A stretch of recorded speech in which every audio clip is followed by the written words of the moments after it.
Maddox are here? Because on this day, Martin Luther King Day, I just looked up some stuff about that song that just interesting little tidbits about Pride in the Name of Love by U2, produced by Brian Eno and Daniel Lanois. Mm-hmm. And it was, when it was released, it received only mixed reviews by critics. A lot of people said, nah, it's not really that good. Bono says he doesn't think the song is that good. He doesn't. He has so many problems with it. He said the lyrics are too simplistic. I wanted to make the lyrics a little more complex and deeper, but Daniel Lanois and Brian Eno convinced me, no, keep it simple because people are dumb. Because people who don't speak English, when they hear the song, will hear the song, and they'll get more out of it if you don't try to. And he said he was swayed. Oh, The Edge wanted him to do that too. He said he was swayed by that. He said, I look at how glorious that song is, and I think, well, what the F is it all about, though? It's just a load of vowel sounds ganging up on a great man. It is emotionally very articulate if you don't speak English. He's being a little too hard on it. There's a lot of emotion. Just think about the way the song sounds. It's a very emotional sound. The song contains the erroneous reference to Dr. King's shooting as early morning April 4, when in fact it was in the evening of April 4. Oh. Bono says, I made a mistake there. And when they do it live, he sings early evening. April 4. But they didn't. And Chrissie Hynde of the Pretenders, background vocals. She was married to Jim Kerr of Simple Minds at the time and is credited as Christine Kerr on the record. Oh. Or Carr, I don't know. I think it's Carr. Carr. Kerr. Yeah. So there it is. I think it's a great song. I just never get tired of hearing it. Bono's daughter, Little Bono. Eve Hewson. The actress? Another one? The actress will be at Sundance. Oh, she will. She has a film. Film. Actually, Sean Means has an article today in the Tribune. Here's all the celebrities that are going to be at Sundance. I'm expecting to interview all of them. I think they're all... Well, you better tell Katie that. Yeah. Patton Oswalt's supposed to be in town, apparently. She said she reached out to their people. He's busy, but we may be interviewing some people from that film. Who's busy? Patton's busy. Oh. I'd like to interview Bono's daughter. Yeah. I'd like to tell her she was really good in that Bad Sisters show. Oh, yeah. Mm-hmm. She was part of that whole Nepo baby thing. Oh, yeah? I kind of think she actually was the catalyst for that. Explain what that is. So Nepo meaning nepotism.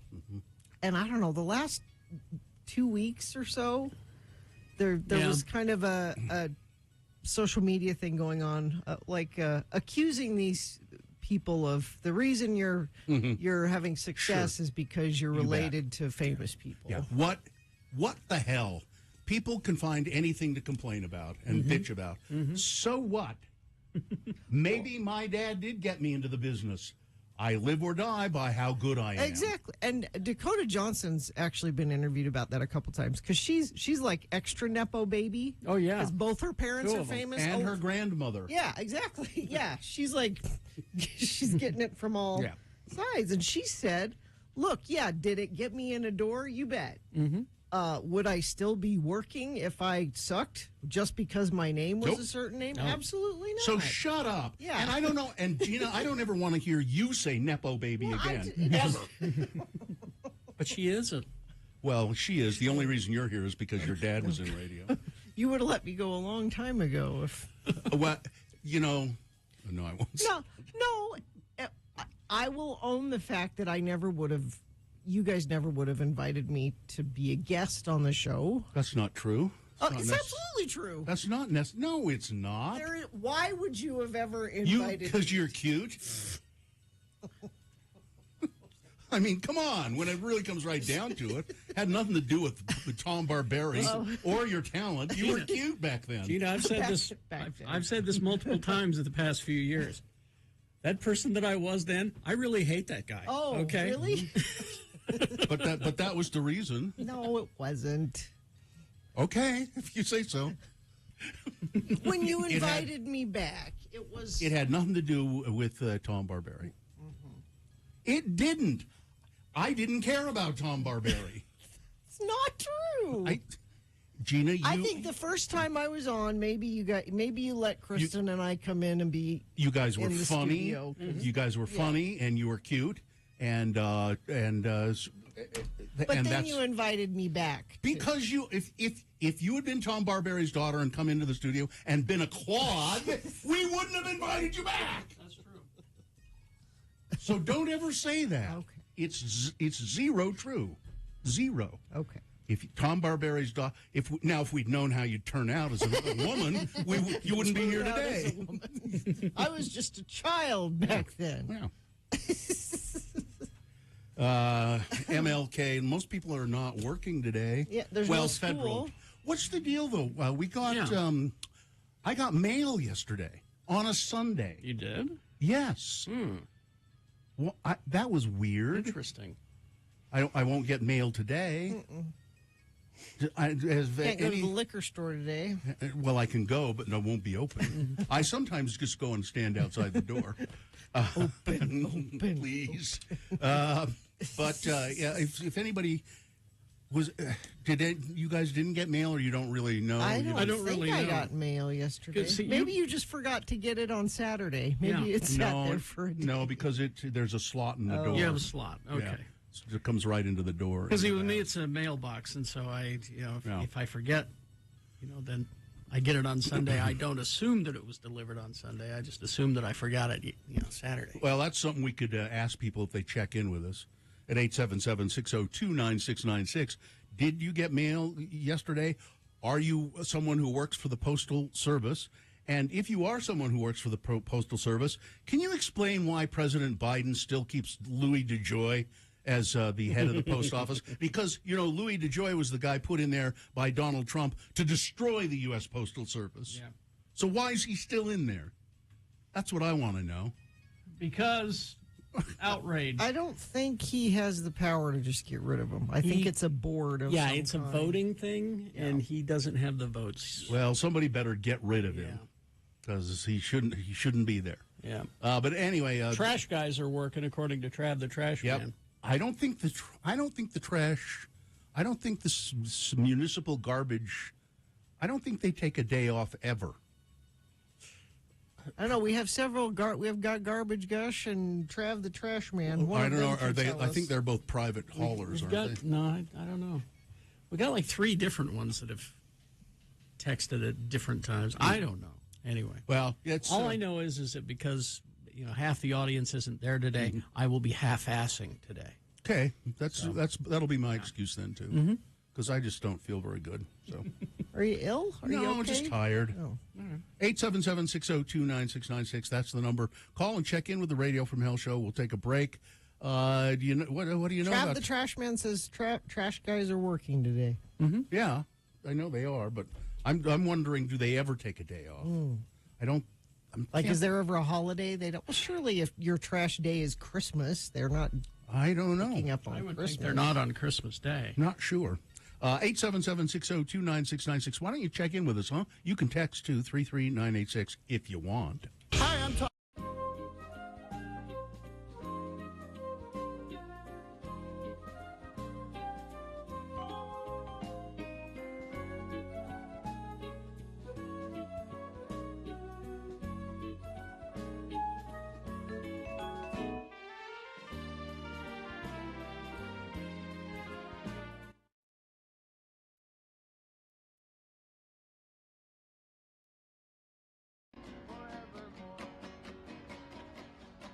Brother Philip likes Propel water. It's Jesus' preferred water. On the right hand of God. America, on the right hand of God. Excuse us.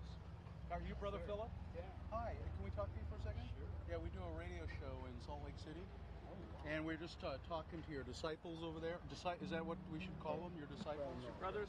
Your Jesus' disciples, really. Oh, your associates. And we were going to chat with them for a second, and they said, "Well, you should go talk to Brother Philip. He's the man, doing the preacher, the preacher." Now, so you do this every day here in Maui? Yeah, I try to fulfill this. And you have signs over there that say, "Sign of the Times." What does that mean, Brother Philip? It's right. I have to share. Pardon me? St. Matthew. All right, now Brother Philip's going to get out the Bible. It's a well-worn Bible. Looks like he's had it for a while.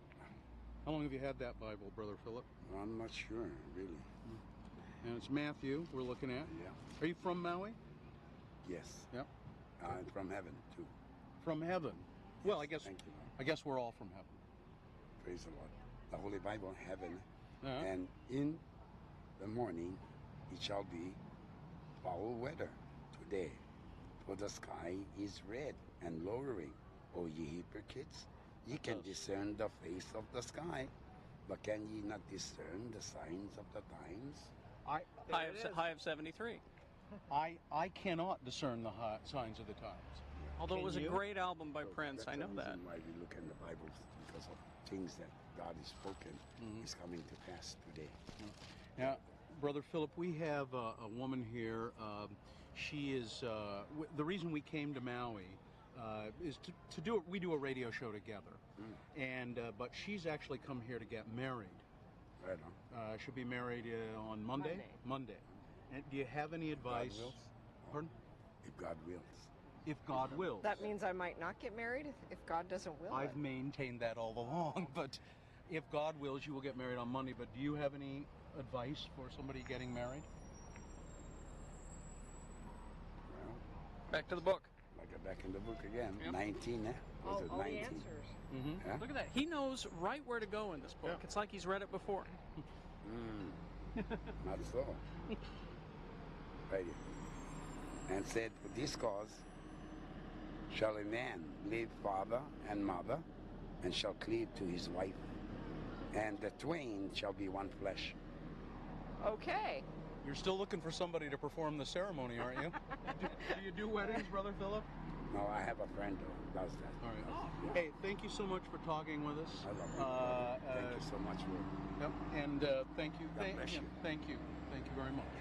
Brother Philip, ladies and gentlemen, spreading the word on the streets of Maui on Front.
.620 right now. Let's get this over with. I don't think anybody's called to check in with us yet. No call. 877-602-9696 is the number to do that. And, one of you, if you do call, you might get see what I'm holding here? What's that? This is a Radio from Hell coffee mug, a black Radio from Hell coffee mug, full of Mill Creek coffee. I believe this is French roast Mill Creek coffee. I have espresso blend going today. Good choice. And hang on one second.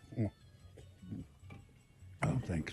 I like the White Mountain. I wish Don't- Yeah. more White Mountain. Don't worry, we're not giving you the mug that Bill's drinking out of. We'll No. give you a new clean No, mug. that would be extra. An unused. If you wanted my Bill's used one. DNA on it was It'd be not extra. part of It'll it. be on his OnlyFans.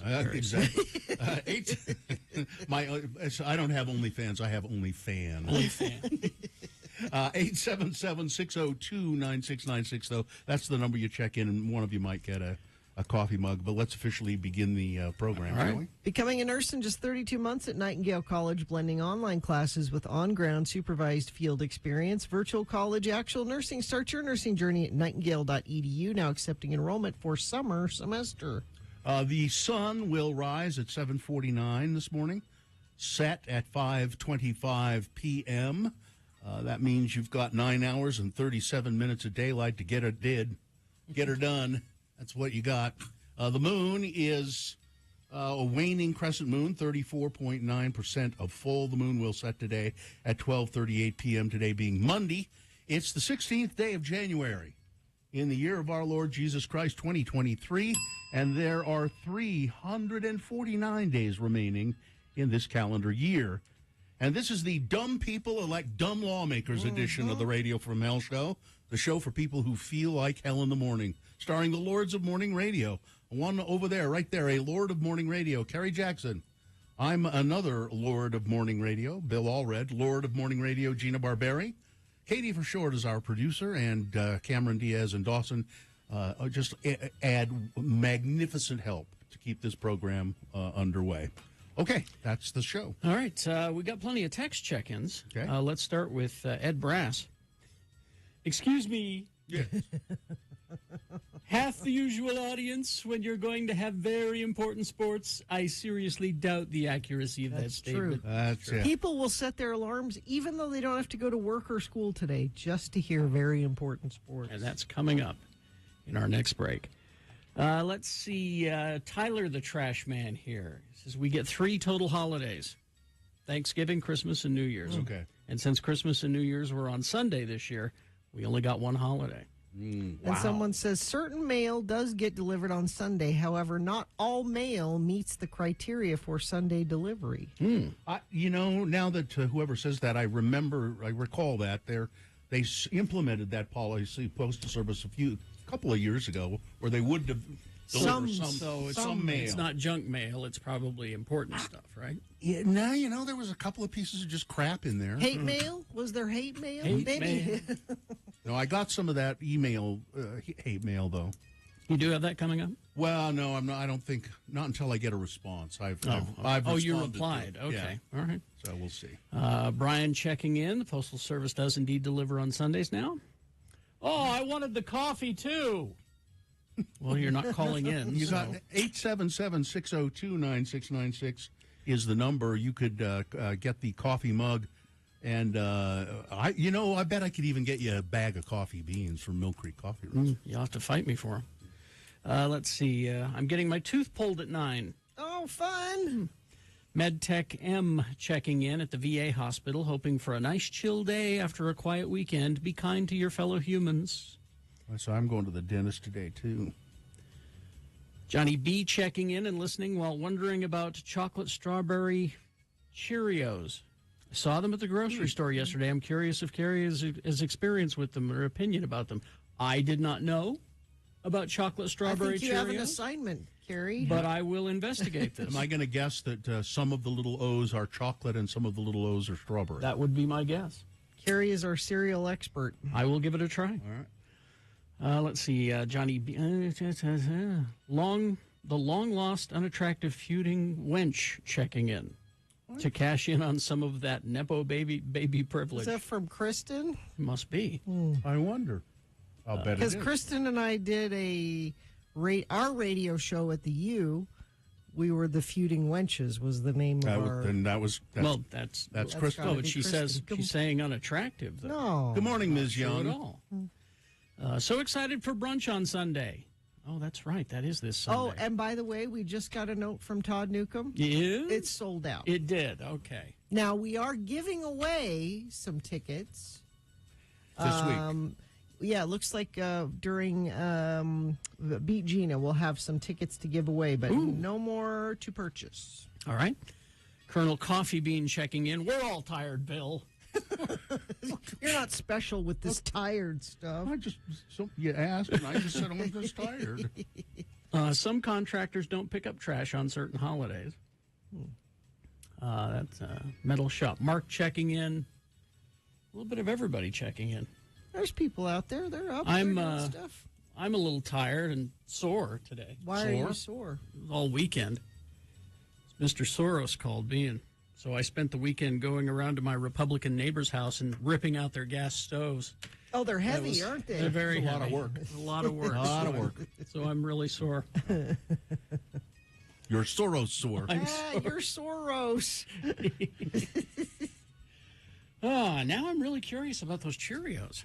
Strawberry chocolate. Do a Google, Gina. Yeah. What?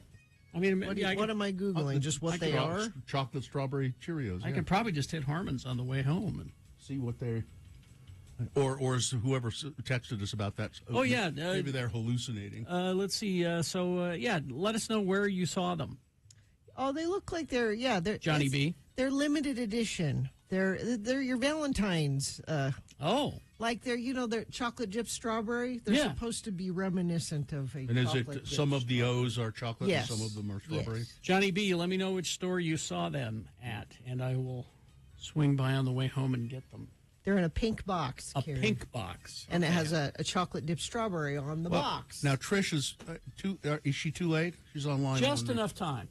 Just All right. barely enough time for Trish. Trish, where are you calling from? Yeah. Well, I'm driving to Tooele to go to work right now, Okay. but I live in Salt Lake. Up to Salt Lake. Okay, good. Now, Yeah. is there something you wanted to say to us, or did you just call because you wanted to win a coffee mug? Yeah, I love the coffee mug idea, but also you guys are awesome and wanted to check in. Oh, well, thank that's you. enough to give her a Good. coffee mug. I I would say We'll so, see. yes. Well, you guys are my every morning, so there we go. And Thank you. Trish, you're our every morning too. Yeah, absolutely. Now, Trish, we're gonna put you on hold so we can get some information from you, so you can come down and pick up your mug. But Trish is when she was speaking, just reminded me we ought to have a Utah word primer on up to and down to. Up to and down to, yeah. Yeah, Out to, out to, Over into, to? over into, to. over to. Yeah. It should be a whole Yeah. lesson on those. That's good. I'll make a note. All right. Thank you. Thank you, You guys are Trish. awesome. Hang on. Hang on. Hang on, Trish. Hang on. Into all of that. All right. Traffic. I will say this for traffic. What's that? I was fooled. You were fooled. Looked fine. Yeah. There's some icy patches. Oh, really? Oh yeah. I nearly. If I would have not been paying attention, I would have lost control of my vehicle. So today. pay attention, because Yeah. generally it says it's rainy and 36, which means it shouldn't be frozen, but maybe there are places where it is a little colder. So thank you for that. Crash northbound I-15 University Parkway on-ramp in Utah County. Left shoulder affected there, and we've already heard from friends of the program saying Utah County's a mess already this morning. So I was expecting light traffic today because of the holiday, but maybe we will have some weather-related issues. If you see something, you can text us if it's safe for you to text 33986. Do you owe $10,000 or more in back taxes, multiple unfiled years? Contact McClure and Stewart for a free consultation. Go to McClureandStewart.com today. All right, we're going to take a break. We got a song coming up, and in the next break, all at once, you'll get big boy news and innuendo and very important sports with Edward K. Brass. Attorney at law and sportsman Yes. extraordinaire. Coming up. Stand by.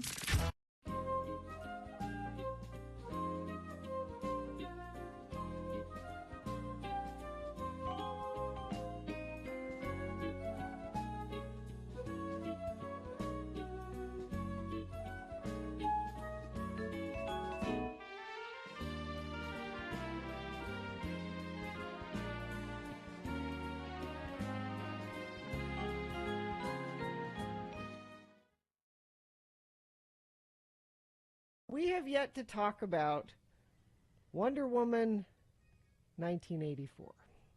All right. Now, before we Now- go further, Okay. Bill, did you see it? No. Okay.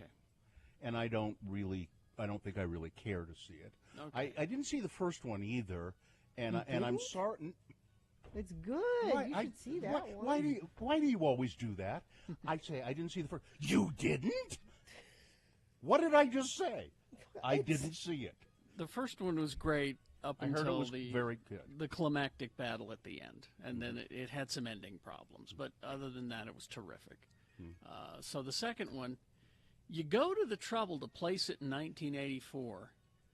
I'm expecting a great soundtrack. Yes. Because the trailer, we had Blue Monday from New Order. Yes. And I'm like, okay, this is just a hint of things to come. We're going to get a whole lot of great late 70s, early 80s songs. No. None. We got one. A Frankie Goes to Hollywood song is in. And it was Welcome to the Pleasure Dome, I believe. But that's it. Is it a money thing? They didn't want to pay rights for. Well, they didn't put that was the only song in it, or it was the only 80s song in it. There was a scene where they were all going to this fancy ball, and Gal Gadot strides in this white gown, and she's just looking amazing. And it's Frankie Goes to Hollywood, Welcome to the Pleasure Dome is playing, and that's the only 80s tune that I think we got. What were there other songs from other eras? Well, No. I mean, Hans So Zimmer just did the soundtrack, so that was your traditional movie soundtrack stuff. But I mean, songs of the era. That was it. Oh, by the way, Mark O'Toole, it was his birthday. He wrote Two Tribes. Oh, cool. Okay. Along with Holly Johnson and Peter Gill. So we've been very excited about Wonder Woman 84 in our house because we all loved the first one so much, and I told the story yesterday, like, oh, should we watch it on Christmas? And Jonesy's like, no, we got to watch a Christmas movie. Little did we know there's the Christmas element to Wonder Woman 1984, but so we watched it on New Year's Eve, and I had to fight to stay awake through it. I heard it was a mistake. So it's no secret that Chris Pine is in it, right? Yeah. I heard people talking about it. See, I didn't see the first one, so I didn't know that something happened to him in the first one. Yeah. And they said as great as Chris Pine is, and it was probably a mistake to bring him back for one thing. Well, no, I think that was the least of the problems of this movie. It's boring. The best part of the movie was the opening sequence when they're, when Wonder Woman's the little girl and they're having, Amazon games and they're riding horses and shooting arrows and we're like, oh, this is I saw that preview, That was the best part. Carrie, do you agree that? No, and they released that. They let you watch the first minute and a half of the movie, and it got your hopes up. And then there's a sequence right after that takes place in a mall that I actually quite enjoyed because it was it was channeling Richard Donner's original Superman movie where it was Superman's first night out, and he goes out and solves several crimes, and he encounters goofy criminals, who are stupid. Yeah. And I went, okay, they're channeling Richard Donner. I can see that now. Okay, but then it took a direction. It was just took a different direction. The storyline was stupid, and they could have with that theme, just Wonder Woman 1984. That could have been a really fun, cool movie, and it just wasn't. Well, that's too bad. I mean, Now, not this week's episode, but last week's episode of Geek Show, at the very end of the episode, we take a half-hour deep dive into it. And I decided, since everyone else was piling onto the movie, that I would defend. I couldn't defend all of it, but I would defend what I could defend in the movie. Which was what? Well, you have to listen to the episode, Okay. or I'll just tell you off the air. Because I'm still hesitant to talk about it a lot because of spoilers. well, how was Linda Carter? Was she good anyway? She was as good Wonder in it, Woman? yeah. She was good. Linda Carter as Wonder Woman. Yeah. She was great. Here's the one defense I will have. I love Gal Gadot. Mm-hmm. She's Who great. is she in it? She's perfectly cast as that person, and she's gorgeous. And her boyfriend Lyle Wagner, he was She's good? gorgeous, and she's great with the action scenes, and so she is wonderful. So that's my right. one positive. I've got a bunch more on the positive side. Okay, but, okay. it was okay, not great. That's my review. Deborah Winger, was she? How was she?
Smashing Pumpkins.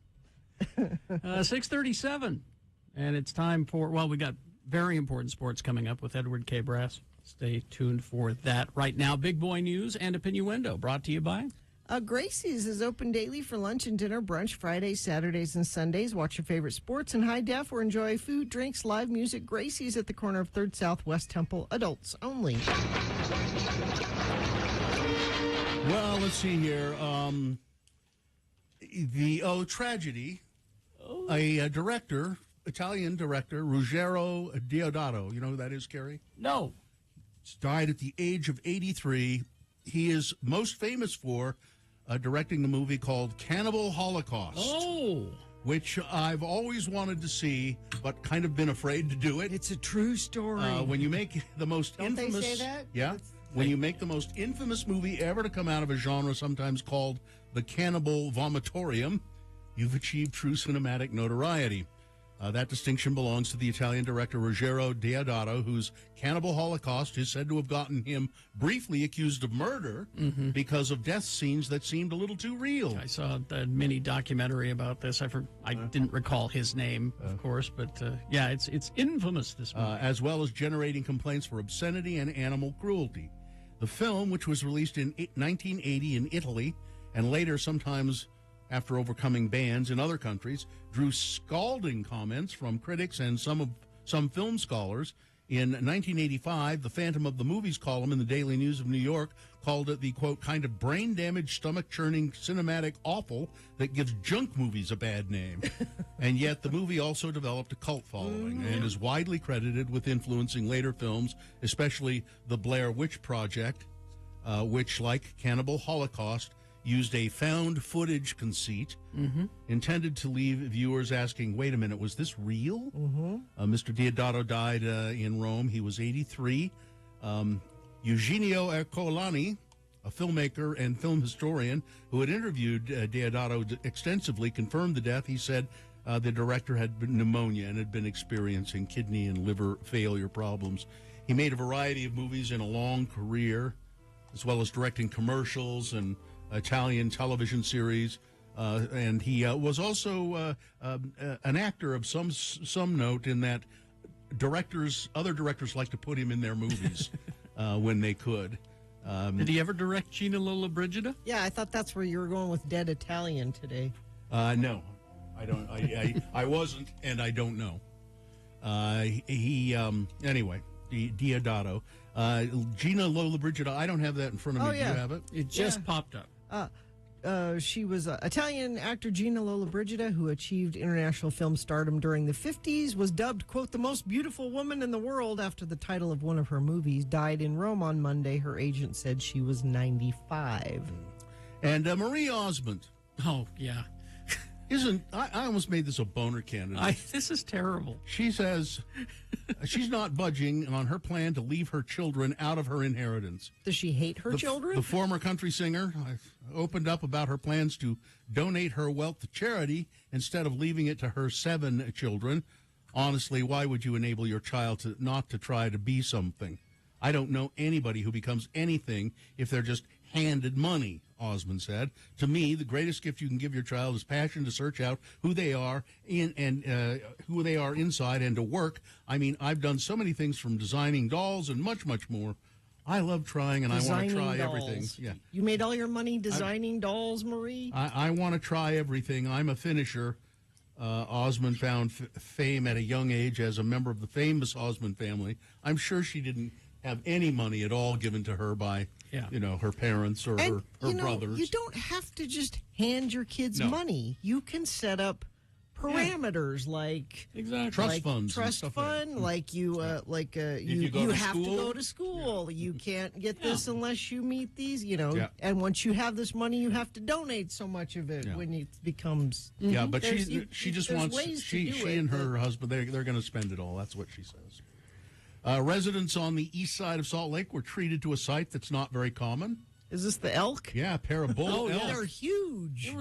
They're in my neighborhood, bull elk seen wandering around, and for those of you who are curious about Gina's neighborhood, that's the Yale Crest neighborhood, as seen in video above. Oh, wait, that's a Fox 13 seen in story. video. Keep looking. On my radio at the screen. Keep looking. That video that you're looking for right now is shared by Peter Van Horn. I don't know. Gina's neighbor. I don't know how they get across those. They would have had to cross major, foothill. They were huge. We have deer in our yard in downtown Salt Lake. For the first time, I finally saw a deer. I think it's been 10 years now. I saw a deer on my street. It's a sort of make more sense to see them in your neighborhood because you're right up against the mountain. I'm urban Salt Lake, and they're deer in our you guys backyard. See, I should be having these sightings, not you guys. I found out how they get there though. How's that? Tracks. Really? They ride for free. Yeah. We have rats on the west side. I have that too. Okay. I got a rat. His name is Esteban. Esteban, and he lives in our compost. Yeah. Look, there's Esteban. Get a spot. You spot him every once in a while. Does he wave with his little hand? Because rats have little hands. Yeah. Let's see now. On the emotional last night of the Utah Legislature's 2022 general session, Utah Governor Spencer Cox became visibly upset when he was blindsided by a final hour vote that hijacked a bill his administration and LGBTQ advocates had been negotiating. Lawmakers instead passed an all-out ban on transgender female students participating on girls' sports teams. Spencer Cox immediately promised to veto it, saying he was stunned by the move.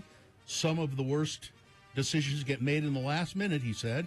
He later vetoed the bill as promised, expressing concerns with its serious legal and financial implications, as well as, he said, how it just targets a handful of kids. It's just mean. He says there are kids that are part of our community that are already struggling disproportionately with suicidality. Well, that led lawmakers to swiftly override his veto because, they don't care if these kids die, arguing that they opted to go with an all-out ban because negotiations on House Bill 11 were not going anywhere. If the bill ended up challenged in court as expected, that would trigger a provision to create a commission to determine student eligibility, something that they were trying to negotiate from the beginning. But is it going to come up again? Probably. I believe the legislature goes into session tomorrow. Oh, good. Yeah. Tomorrow or the next day, I think. Let's see, how much time here? Oh, you're fine. What does that mean? 4 minutes. Oh, okay, thank you. You have a clock in front of you? Yes, it's 3 things past fine. This is pretty spectacular to see this video of this. SpaceX most powerful rocket returns to flight, and they've did a test flight, and then they have the boosters rocket boosters, they recover them. And the way they recover them used to be that they just get in the ocean and they'd have to sail out and get them. They land now, and there's a drone video of one of these boosters just nailing a landing, coming back down outer space, firing some propulsion, and just landing. It's just amazing to watch that. Let's see. A man was found dead among some brush on the side of the road in South Ogden Friday afternoon. Police say it's likely the body had been there for a while. Claudio Morales was driving down Washington Boulevard with his cousin. So about 3 p.m. on Friday afternoon when he saw something strange, unusual in the brush on the side of the road about 4800 South near Bonneville High School.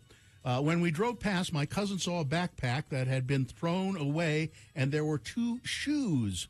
So the 2 came back about a half an hour later. Just, that looked odd. Let's go back and check that out. And there was it was a body that had been there for quite some time. Yeah, really. They said they discovered a dead man lying in the bushes. My cousin was shaking in the car, said Mr. Morales. We were so afraid.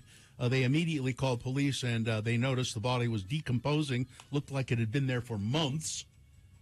We asked, how is it possible that no one on that road, so many cars drive by, a lot of police drive by, no one noticed this, said Morales. Wow. South Ogden Police Department confirmed a few hours later that they were investigating the body that Mr. Morales and his cousin had discovered.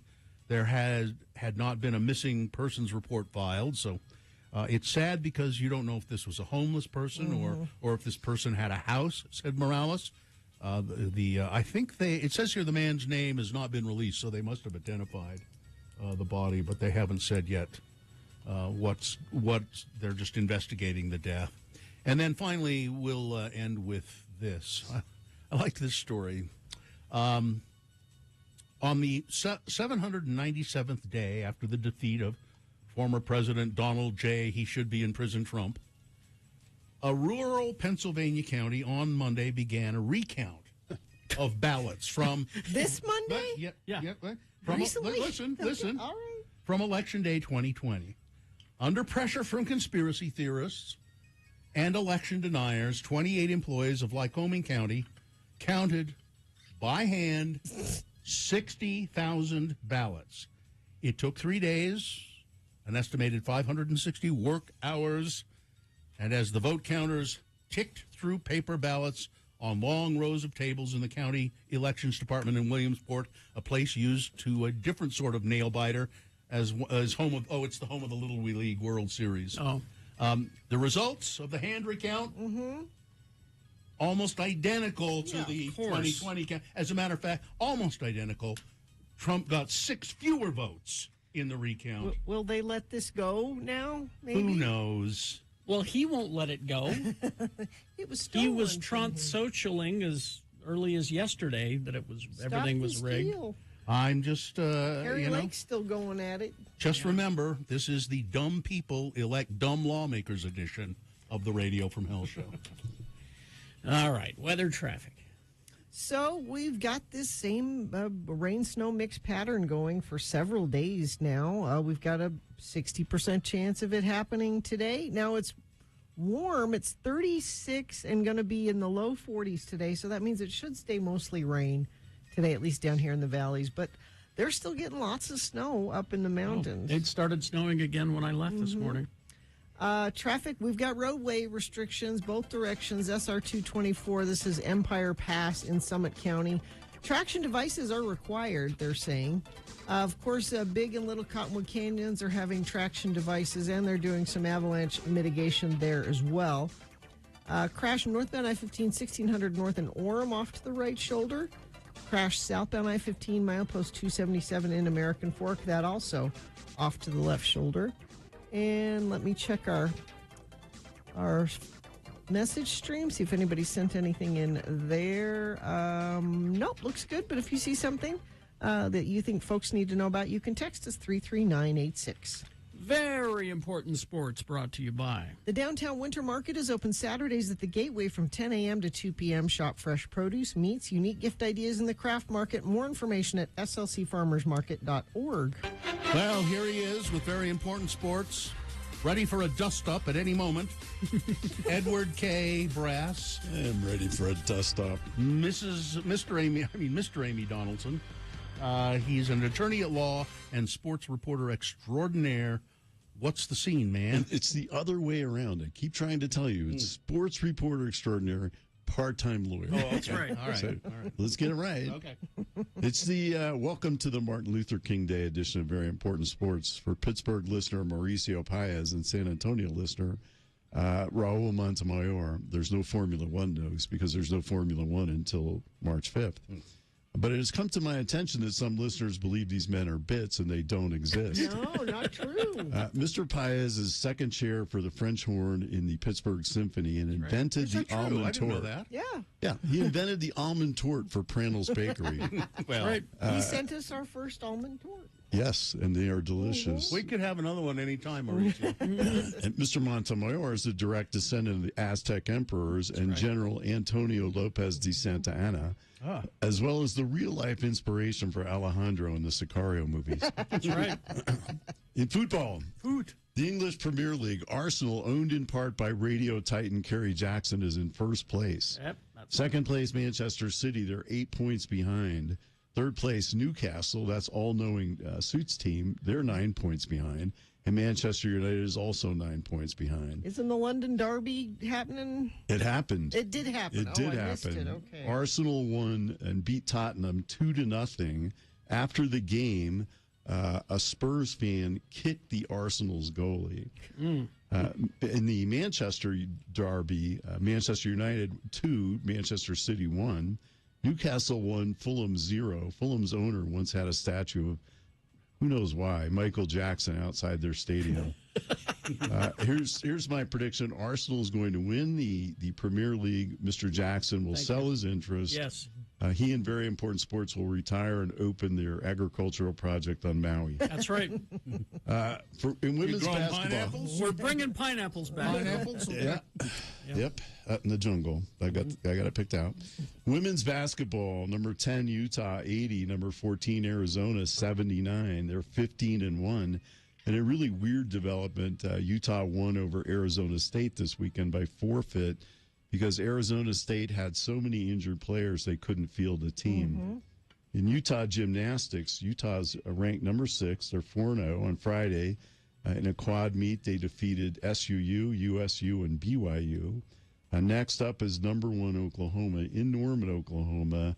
And let's face it, gymnastics is a sport that's shaded towards the home team. They play them on January 22nd.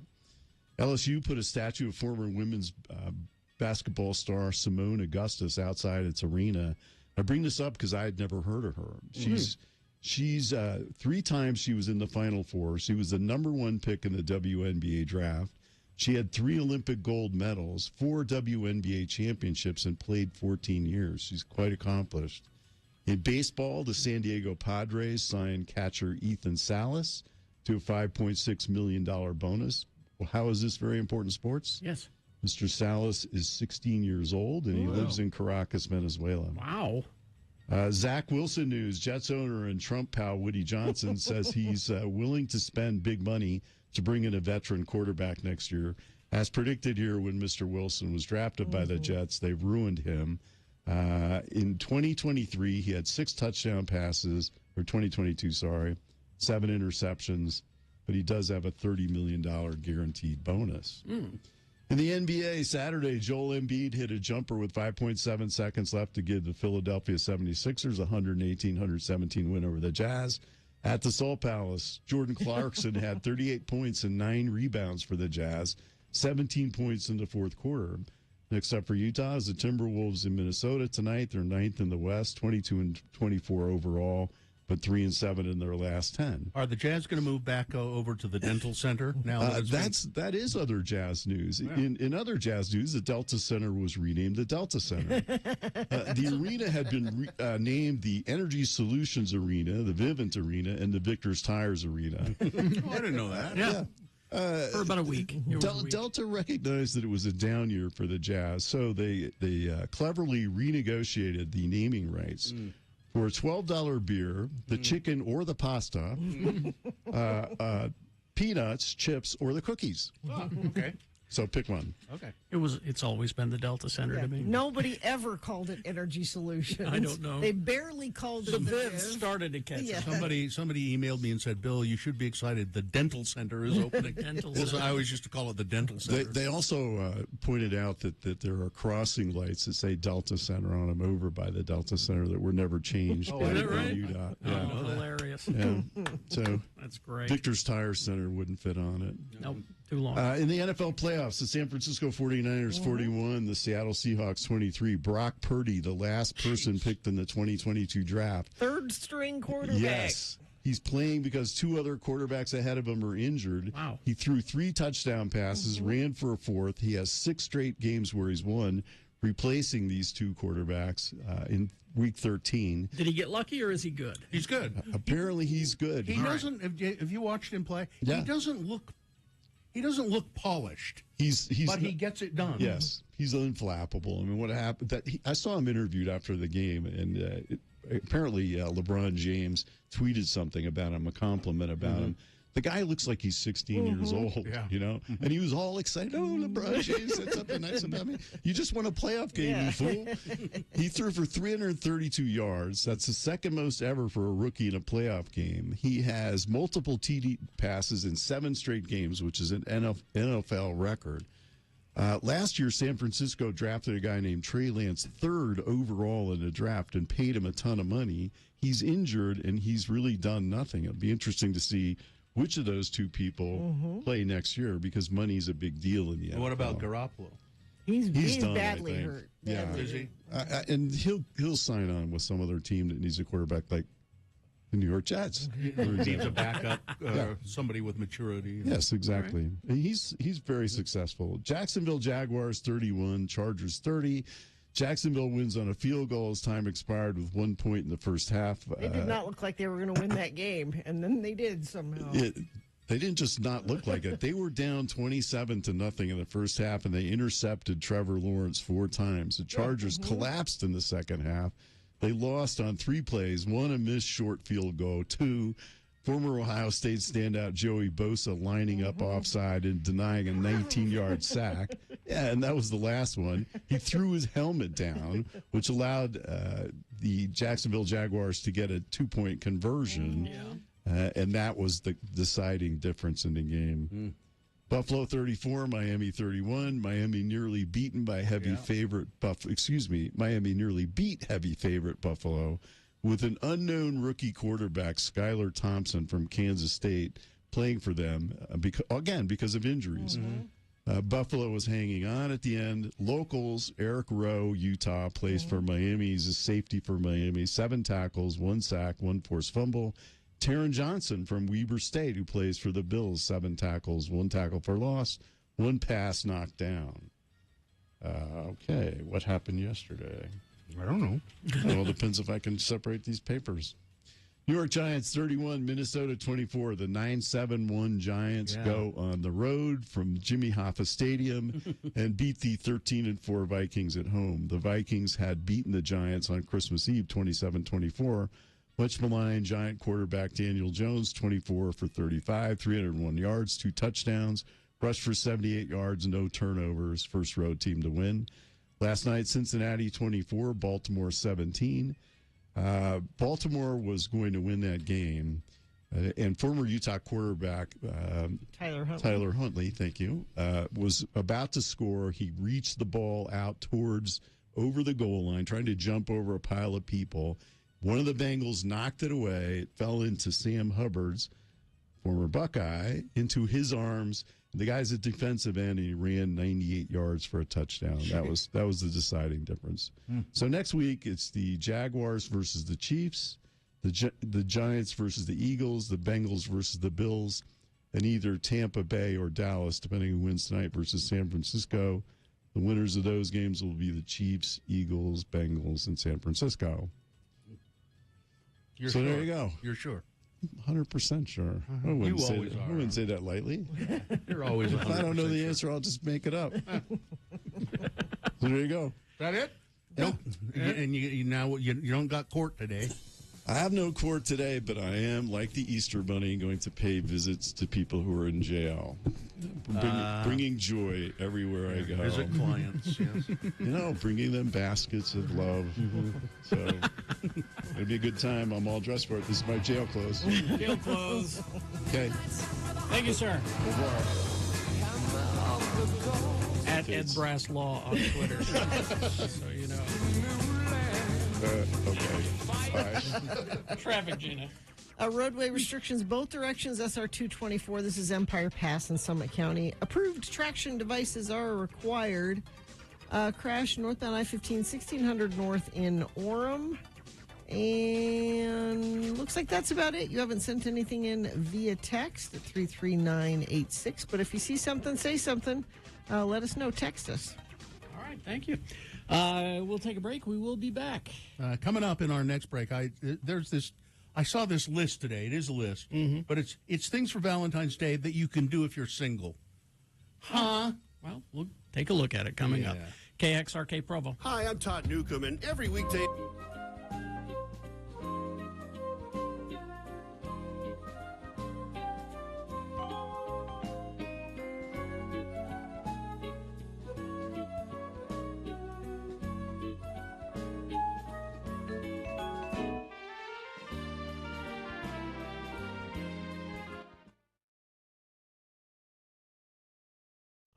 I was thinking today how much this moment of one of our interns, the organized intern, Sarah, and I was thinking, I wonder how much it would cost me to hire her For what? as my personal assistant. Here we go. What? You need a personal assistant. Sure, I'd love one. I would love one. I think a personal assistant would do a lot of good things for me. Like what? Do you have dry cleaning that needs picking up? Yes. You have a hard time getting around to picking up your dry cleaning? Sometimes, as a matter of fact, I do. I have any number of organizing things that need to be done all the time. It would be very nice to have somebody to post a bunch of social media stuff for me. At my direction, but actually do the work of it. It would be very nice to have somebody I could call up and say, I don't have time to go to the grocery store. I'm forwarding you my list. Please send it. Please do it. See, she's not. You know what I mean. There's any number of things. You want to go to the store for Bill? And she would love to. She would love to do it. She's nodding right now. But A, I don't know as I could really afford her, and B, I like her, and so I'm not sure that I want her to be on the receiving end of me saying, "What do you mean you didn't?" Yeah, things like that. You would end up yelling at her. Well, just we have to break here. But speaking as someone who has an assistant, What do you need an assistant for? Here we go. I feel bad having her do things. That's what I'm saying. And so I'm not utilizing her enough. You pay her? I do. Then don't feel bad. That unless she's the sort of person who goes, okay, I'll get right on that. Mr. Jackson. Yes, if it's that sort of thing, then I need a different assistant. So see, Sarah would go, that's right. Right, Chief. As a matter of fact, I would insist. I'm paying you. Say right, Chief, after everything I say. What I need is a personal assistant that I don't like. Yeah, that's what I need. How do you find that? That's the problem I think I would run into. I like Sarah because my assistant Nicole, I like her. Yeah. I like Sarah. There's no way that I could put her to work as I need. It just anyway. I could. I just wouldn't want to yell at her. Yeah, and you would. Maybe. Eventually. Maybe. All right, let's get this over Chief. with. That's what Sarah, would you mind when you're here just saying right, Chief, when I ask you to do stuff? Just for fun?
accurate.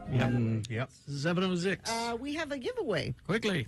All week long, we can, let's see, we've got an immunity armor drip from Prime Ivy Riverwoods. They're at 4801 North University Avenue in Provo. It's an infusion that provides a pick-me-up for your immune system, vitamin C, zinc, B vitamins, vitamin C, and more. It's a $250 value. This is Prime Ivy Riverwoods. So right now, text the word PRIME, P-R-I-M-E, PRIME, to 33986 for your chance to win. I have a list here, Carrie. Is it an official It list? is, yes. It says it's a list of 40 things, 40 fun things to do on Valentine's Day if you're single. If you're single. It's Radio from Hell with another list, because people love a good list. X96. As I read through this list, I could, bear in mind, fun thing to do on Valentine's Day if you're single. Okay. Right. Not one of these things sounded fun to me if I'm single. Well, and you're not single, so maybe you don't get it. I have 'cause an you're not- imagination. Oh, okay. If I am single on Valentine's Day, tell me, would any one of these things be fun at all? Okay. Try out some fun recipes. Well, that could be fun. That could be fun. Are there fun recipes? There might be something you've been meaning to try, and it's an excuse to try. I will point out, by the way, that Gina Barberi will find something positive to say about every one of these when she knows in her hearts of hearts there's nothing positive about them at all. Right. Splurge on some quality wine. Well, that you will then drink by yourself. So you could still enjoy quality wine? Not on Valentine's Day. You don't agree with that one. Not on Valentine's Day. Right. Set out to learn something new. Oh, no, I don't want to do that. Yay! Really? Well, it could be just like a documentary or something. Oh, okay. Good point, Carrie. Good point. It could be easy. God, you guys are so Pollyanna. Do some arts and crafts. Make a macaroni painting or something. Big into arts and crafts. Use the extra time. This is something fun to do on Valentine's Day if you're all alone. Use that extra time to meditate. It's not fun, I don't think. Make time for a kick-ass workout to get those endorphins going. No. Treat yourself to some flowers, which won't show how pathetic you are. No, you should always buy yourself flowers. That's always a nice Shut thing to up, do. you. How about use Valentine's Day as maybe this one. Maybe use Valentine's Day, if you're all by yourself, as an excuse to catch up with someone that you don't see very often. That is a nice idea. Well, now I would only point out, if you are by yourself on Valentine's Day, you don't have any friends. No, Bill, that's not true. Use Valentine's Day to do the things that you've been putting off. I know. I'm going to clean out my closet. I'm going to work in the garage. That'll be fun for Valentine's Day. I won't stop to think for a second how miserable and lonely I am with nobody to love me. Spread some love. Okay, maybe this one. Spread some love by volunteering. That's a nice thing to do. Oh, yeah. Always. That's the one I can agree with. Okay. Ooh, wear a quirky T-shirt. No. That's not going to fix the thing. Don't do that. That is as bad as all of them. Yeah. The rest of them are as equally bad as this. Host a movie marathon. With whom? You have friends. Just because you're not in a relationship doesn't mean you don't have friends. Oh, so you want to get all the lonely hearts in your life together so that you can all sit around and watch sad movies. No, you watch a funny movie. Cook yourself a nice dinner. Sure. Go out to dinner. Treat yourself to a bubble bath. I love a bubble bath. That's nice. You like a bubble bath, Bill? And again, except if I was by myself on Valentine's Day and taking a bubble bath, I'd be saying, I'm taking this bubble bath by myself because I have no one. No. Lindsay wants to know if this list is satire. It sounds like it, doesn't it? It sounds like it, but apparently it's a genuine list. Yes, it sounds like it. These things are just ridiculous. Yeah. Spend some time in the great outdoors. See it as a chance to treat yourself as you would a partner.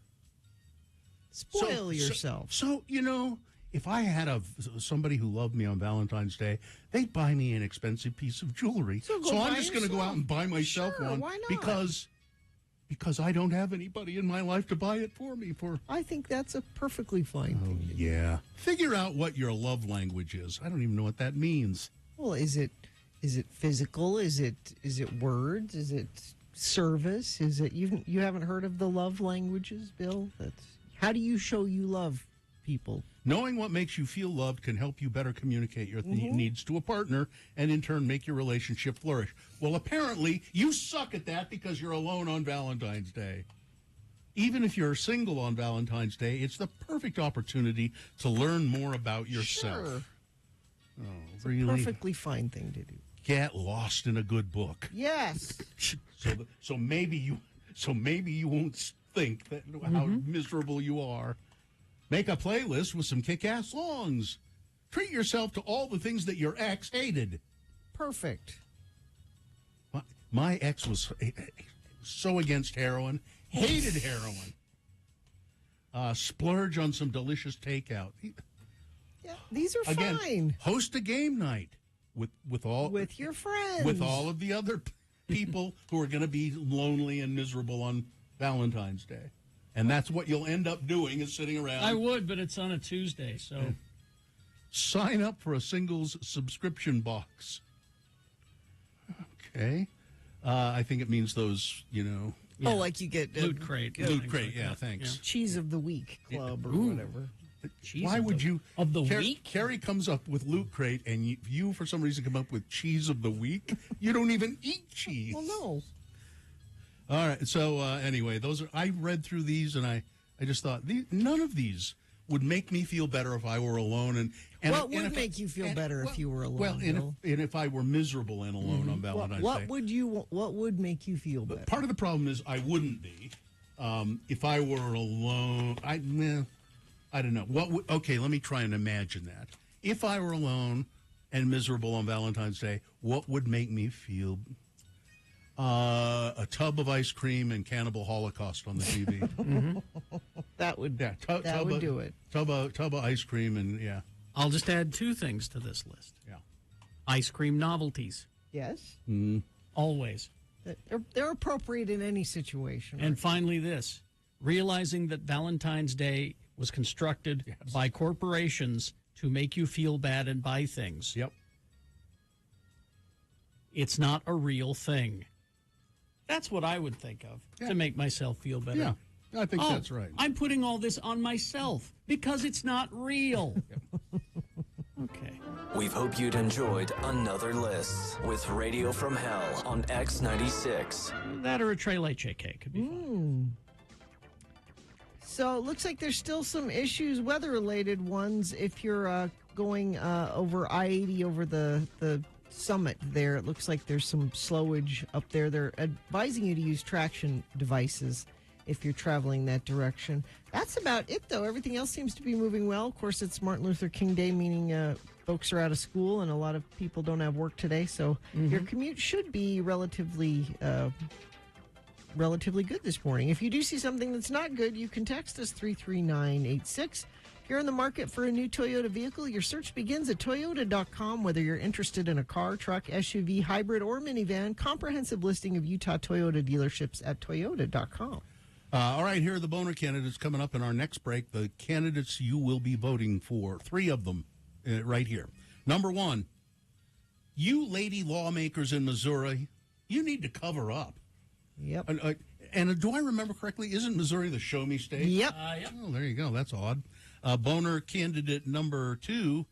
Listen, I know about women's health things because I've milked a cow or two. Oh, this one. And boner candidate number 3, he was a good man right up until the time he murdered his family. All right. 3 excellent candidates coming up. Stand by.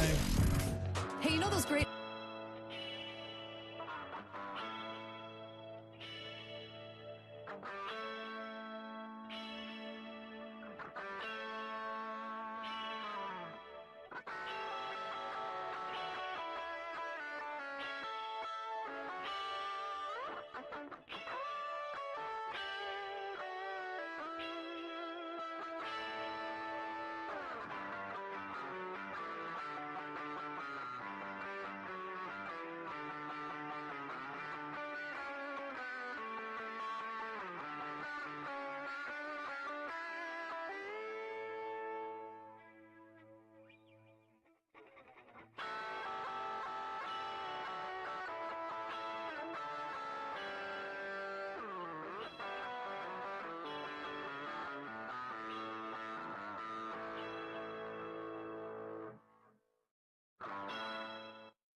So my kids that I have at home, Jonesy, 16, Mohammed, a week away from 15, believe it or I'm not. still blown away by He's going to be getting his learner's permit.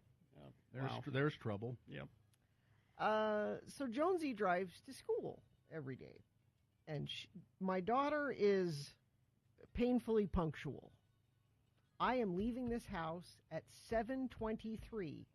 If you are not ready at 7:23, I'm leaving you. Mm-hmm. And she's asked us, "Is that okay?"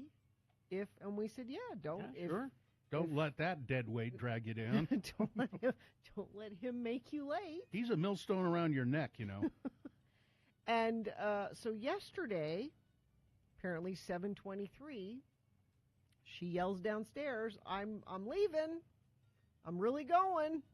And she said, "I waited a couple more minutes just in case," and he still wasn't coming up. So I yelled down, "That's it. I gotta go. Bye." And she left him. Okay. Because we've told him, if you're not ready, I guess you're walking to school. And so I asked my daughter after school. I said, "Well, did you cheat?" And she said, "No." I said, "Well, I didn't get a call from school that he was late, because he must have been late if he had to walk to school." You would think. So after school, I said, "Mohammed, what did you do? How did you get to school?" Yeah. And he said, "Well, I started walking, and one of those electric scooters was abandoned on." Oh, there you go. On the sidewalk. And so he quick downloaded the app. Good for him. He's that's resourceful. And he said, "I got there 2 minutes before the bell rang." Geez, speaking of those electric scooters, I meant to mention this. I saw the weirdest thing when I was coming back from my procedure on Friday. It was 13th East and 13th South, and you know 13th South going west off of 13th East is really steep. Yes. Mm-hmm. Some guy comes blasting through the light to go down that hill on one of those scooters. Mm-hmm.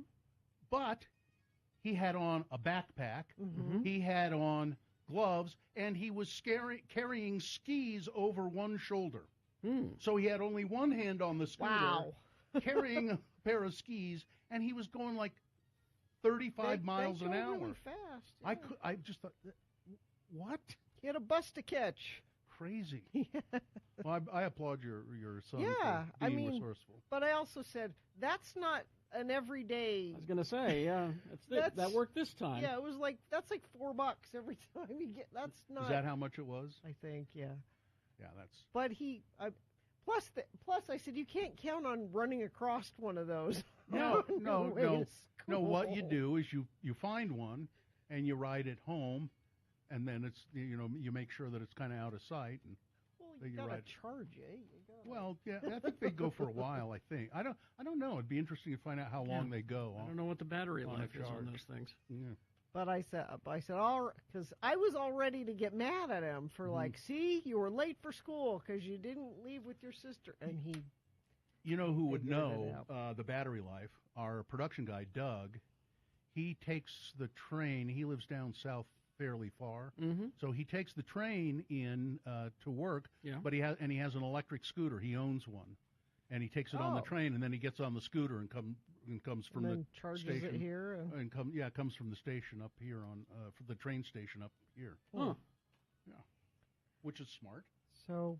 I mean, what he needs to be ready on time is the thing. Well, now this will be part of the equation. We'll see did he learn from this. I don't know, because it's supposed to hurt. It's supposed to, because it's painful when you get to school late and you're tardy and you got to go get a. Well, the nuns hit you over the knuckles with a ruler, don't they? They're full of nuns at that school. Somebody's saying I think the scooter's charged with a USB cable. Mm-hmm. Buy Muhammad his own electric scooter for Christmas. The Segway ones are at Costco, and they're not that expensive for a smaller one. Nope, not gonna. Yeah, that's just what he needs, his own scooter. No. Guy in the chat room. I used to charge them. They last about 30 miles. Oh, that's actually pretty far. Yeah. Mm-hmm. I tried it once. You haven't been on them, have you, Carrie? No.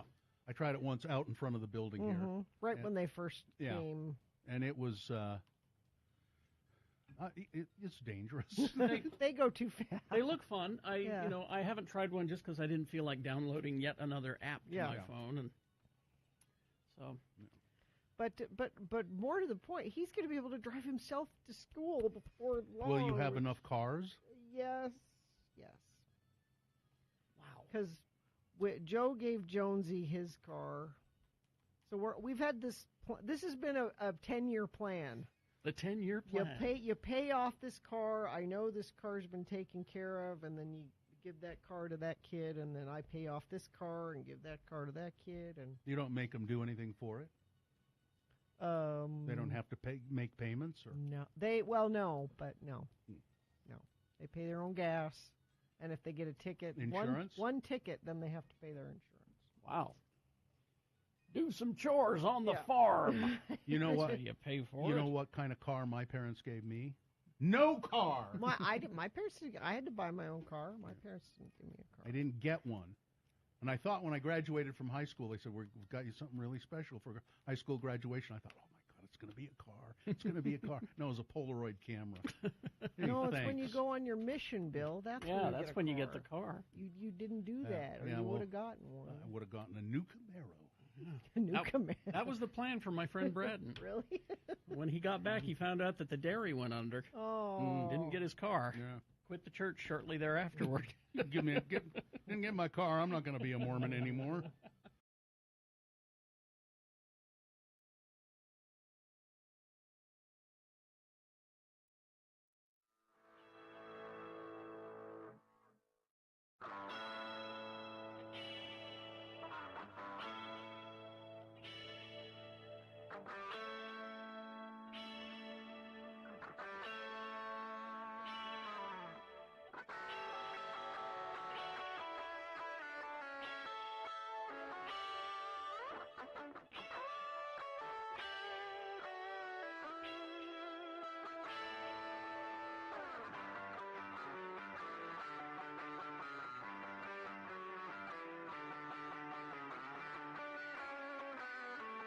Midnight Oil.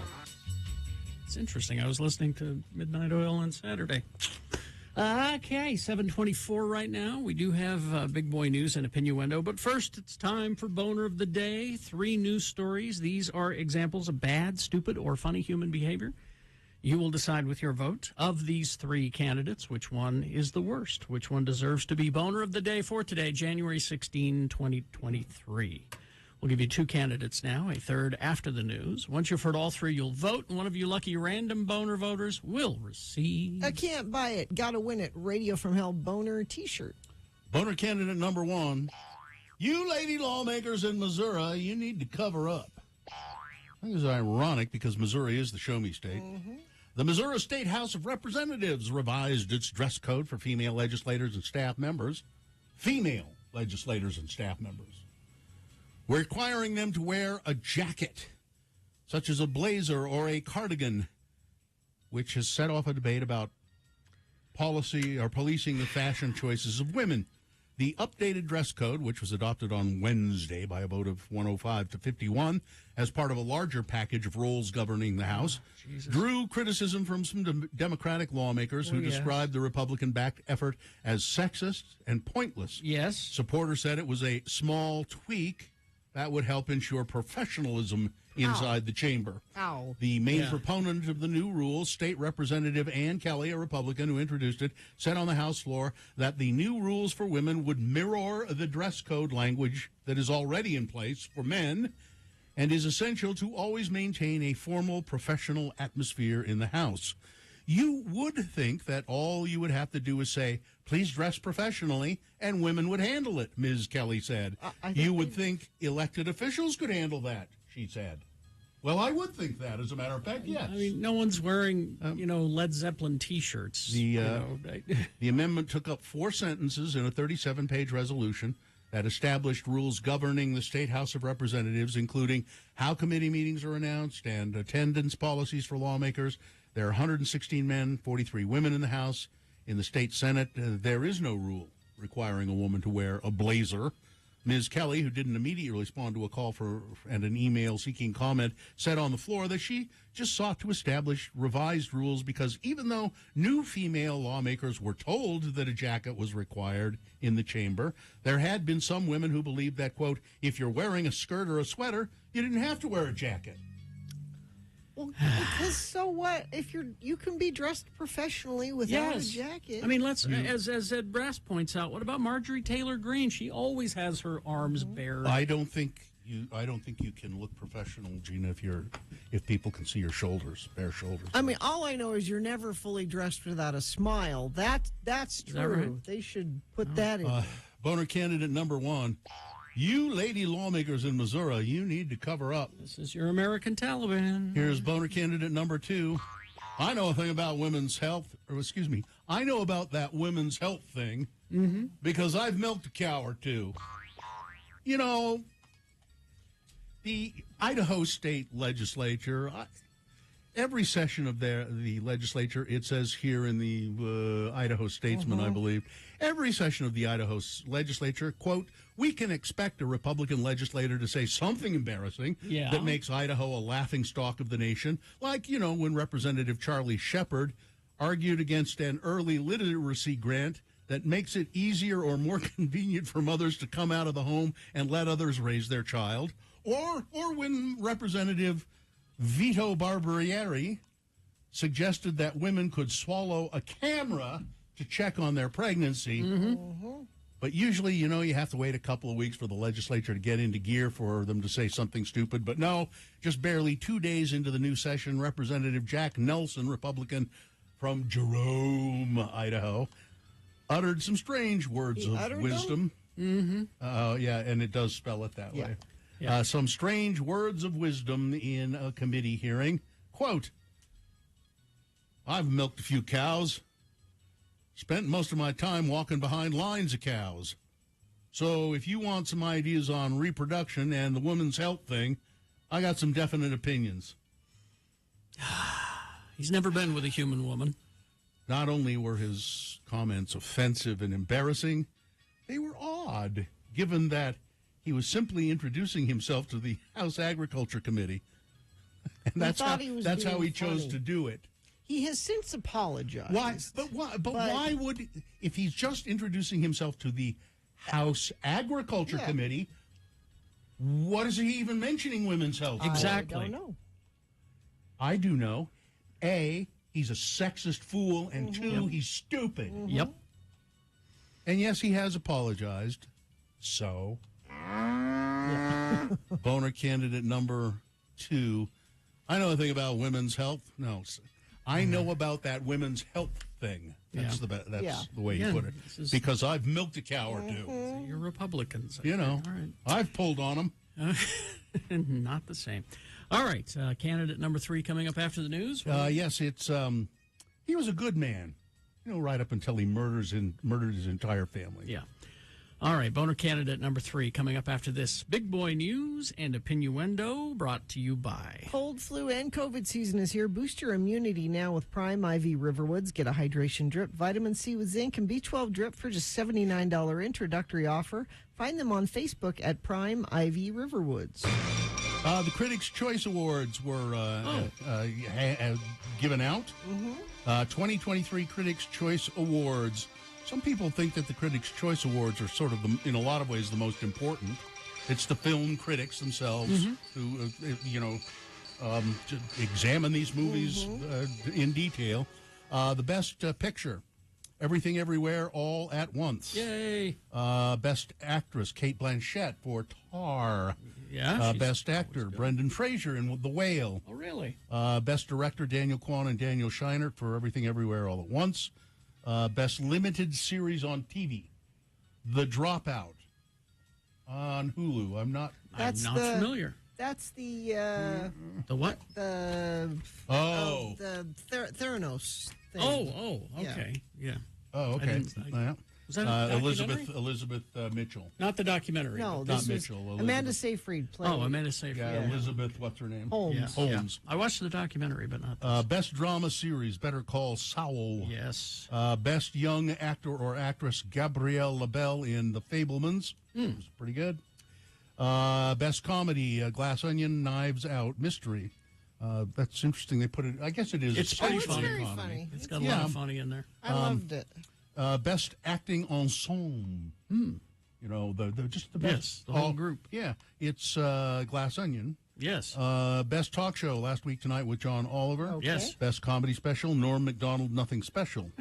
Foreign language he died. series, You got an award because Pachinko? you died. Best animated series, Harley Quinn. Best Yes. movie made for TV, Weird, the Al Yankovic story. Best actress in a. I haven't watched it because that was your reaction. Went, So, best actress in a drama series, Zendaya in Euphoria. Oh, she's great. Actor in a drama, Bob Odenkirk. is Yes, Better Bob. Call Saul. Yay. Way to go, Bob. Best hair and makeup, Elvis. Best visual effects, Avatar, and then it goes on from there. And Kate Blanchett, who won the award for Tar, then said, I think we ought to get rid of television award shows altogether, as she accepted her award. Yeah. She's like, we all do good work. This 53-year-old actress called for the end of television award shows while accepting the award. She said, this is actually the second award of the evening. Julia Roberts earlier presented me with a bottle of mouthwash. So thank you, Julia. This was a poor second to that. She's pretty. I feel like I She's need to watch awesome. that Tar. I wasn't Yeah, going to, but I heard now it's a difficult. Now I think I need It's to. kind of a difficult. Is it? I don't know where I heard it, but it's Is just it homework? kind of. I don't want homework. It's a difficult Well, movie. we'll have to watch it. Let's see, teacher salaries and school choice scholarships Should not be in the same bill. Well, they're going to be, apparently. That's according to the Utah State Legislature. House Education Committee Chair Candace Pierucci, Republican, Harriman, told Fox 13 on Friday that the bill will create the Utah Fits-All Scholarship Program. Terrible. Which would allow parents to apply and take funding to private school, No. homeschooling, or similar options. So steal it from public education. Yep. And we have voted on this multiple times, and we have voted it down every time. yes, there have been Because resolutions to do the vouchers, and the public says no. As we say often when we talk about this, from my perspective, I chose to send my kids to private school, and I paid for that. And I also don't mind paying taxes because an educated populace is a good thing. Carrie doesn't have kids.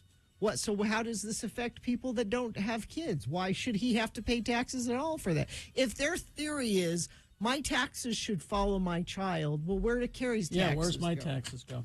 Well, and yet, even though we do all of this, we still elect people like this to the legislature. Exactly. That's the other problem. It feels. Perucci said she was budgeting $200 million for educator salary increases, $42 million for the Utah Fits-All Scholarship, but attaching the two into a single bill is being opposed by the Utah Education Association. Which, Don't do it. Yeah, it's stupid. The Utah Lieutenant Governor's Office is looking into former Utah State Senator Gene Davis and his use of more than $10,000 of campaign funds to pay legal fees in challenging sexual misconduct allegations, which is not legal. According to the Democrats' year-end report submitted this week, Davis's campaign paid $10,837.50 to Benjamin Grinstaff in November. Grinstaff represented Davis as he faced allegations from a former intern and campaign staffer that on multiple occasions he touched her and behaved in ways that made her uncomfortable. The lieutenant governor's disclosure specialist began the informal adjudication process in accordance with the Administrative Procedures Act, blah, blah, blah, blah, blah, blah, doing all this kind of double speak. But did he use campaign money to pay his attorneys? It's looking like he did. Yeah. And if he Well, you did, can't do that. I don't believe that's legal. I think the most that would happen to him probably is he would be made to pay it back. Let's see. Another atmospheric river has arrived in storm-battered California, bringing renewed flooding fears, possible landslides, treacherous travel, where a relentless string of storms has already delivered widespread damage and left at least 10 people dead in recent weeks. We've lost too many people to these storms and in these waters, said Gavin Newsom, the governor of California. The latest storm is set to bring heavy mountain snow and periods of heavy rain with additional 1 to 3 inches of rainfall expected in some areas already too saturated to even absorb any more water. There's all this talk about these classified documents that Donald Trump had, lying around the pool room at Mar-a-Lago. And now Joe Biden, some documents been found in various locations. They were by his Corvette. That's my point. If they were next to his beloved Corvette, they were secure, by God. Those documents were secure, as secure as they would have been in Fort Knox, in any government building, because that Corvette is his beloved Corvette. I wonder what year and model it is. Can you find out, Gina? And how long he's had it? Well, okay. He's had it for a while. I just wonder how old it is and how long he's had it. His 1967 Corvette. That's a vintage, certainly. And how long has he had it? I hope you're going to say since 1967. I'll have to look that up. Okay. And finally, a potential juror in Young Thug's trial. I believe that would be a rapist, Mr. Thug, who skipped the start of jury selection, could have been held in contempt of court and faced a fine or jail time or both. So called to jury duty but said, no, I'm not showing up. All right. And didn't show up. Well, so the judge in Fulton County, Georgia, came up with a kind of a more old-school solution for punishment. The juror has to write an essay on the importance of jury duty. Good. I love this. They report that juror number 64 decided to continue her vacation in the Dominican Republic rather than show up for jury duty. Well, the judge says, you can't do that. You're going to write an essay on the importance of jury duty. Yes. The car was a wedding gift from his father, who owned a Chevy dealership and gave it to young Biden in 1967. So he one just owner. had it that whole time. Wow. Those documents, they were in the trunk of the Corvette, safe and sound. All right. Weather, traffic. We've got that rain-snow pattern again. 60% chance today, high of 41. And that continues through the week. We have the atmospheric river Bill was talking about. It shows up here as well. And we are getting tons of snow in the mountains and rain and snow mix down here in the valley. It's a holiday today, which is school's closed and lots of people don't have to work today, which means roads are wide open. I don't have any accidents to tell you about, but you can text us if you see something, 33986. If you're in the market for a new Toyota, your search begins at toyota.com. Interested in a car, truck, SUV, hybrid, or minivan? Comprehensive listing of Utah Toyota dealerships at toyota.com. Here's boner candidate number 3. And I had some reservations about putting this as a boner candidate. It's a boner. It's okay. But here it is. Because the reservations I had about it is because it's too brutal. He was a good man, right up until he murdered his family. This guy, Michael Haight, in Enoch, yeah, thank you. Enoch, Utah, who murdered his mother-in-law, his soon-to-be ex-wife. They were still married, and several children, 5 children, and then turned the gun on himself. His obituary speaks only about what a good man he was and what a great church goer he was and how much he loved going to church, and talked about his missionary service. By the way, this obituary has been removed from most public websites, the mortuary and stuff, because people said, what? It goes on to, it talks about how great he was, and he excelled in everything he did. He was a great athlete at Cedar High School. He was a great father who made time to spend special time with each of his children. And then, there was a GoFundMe that the family set up. And the GoFundMe, they took it down and took him out of the picture. There was a picture of the family and put a picture of Jesus. Which I thought was there. The creepiest thing. And then, of course, his family says, let's not blame guns for this. No, her family. That's what I said. Did I say his? You said his. Yeah. Her family said that there were guns in the home that were removed Oh, that's right. Yeah. prior to this event, and if they had been in the home, she could have defended herself, and this wouldn't have been as bad as it was. His So bishop they said encouraged more guns. His bishop said we're going to admit him in the bishopric. He was a wonderful Boner candidate number 3. Yeah, he was just a great man right up until he murdered his family. That's number 3. Let's review the first 2 and vote. Boner candidate number 1. You lady lawmakers in Missouri, you need to cover up. Missouri state lawmakers have revised their dress code specifically for women. No bare shoulders in the state house, ladies. No bare shoulders. Boner candidate number 2. I know about that women's health thing because I've milked a cow or two. That's an Idaho state legislator making the comment for nobody asked him. Yeah. And Boner candidate number 3. He was a good man right up until he murdered his family. All right. You've got to decide. All 3 good candidates, as far as I'm concerned. You've got to decide of these 3, which one is the worst? Which one deserves to be Boner of the Day for today, January 16, 2023? 1, 2, or 3. Remember your candidate number, the one that you think should win. Put that single digit in the message of a text, and then text that to 33986. It's an easy way to vote. Or you can call Katie in the producer's booth. She will take your live voice vote at 877-602-9696, because we're here live in the studio.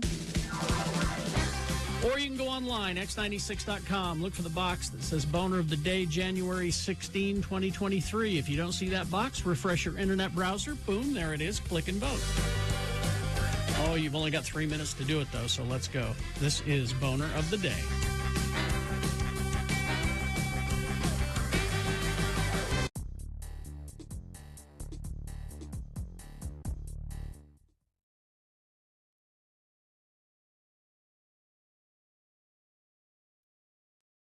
CART. Spell it with me now. C-A-R-T.